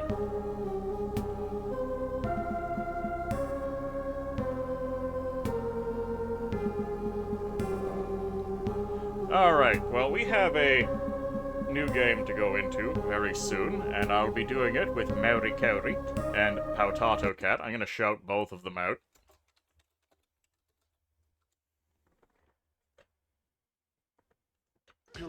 There we go.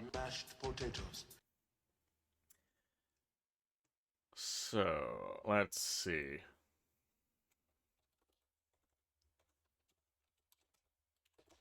Raid Maori Kauri. Raid has been created. Outstanding. Well, I hope you all had a good time. This is certainly a game that, unfortunately, is going to get added to the backlog of games that I need to come back and finish. What shall the raid message be? Deadly Crab Raid. There we go. Yeah, sure, she's fine. What's the worst that can happen on this island? Don't answer that. Alright. Hope you all had a good time. Until next time. Take care. Well, until a few minutes from now when I start up with Mori. See you there.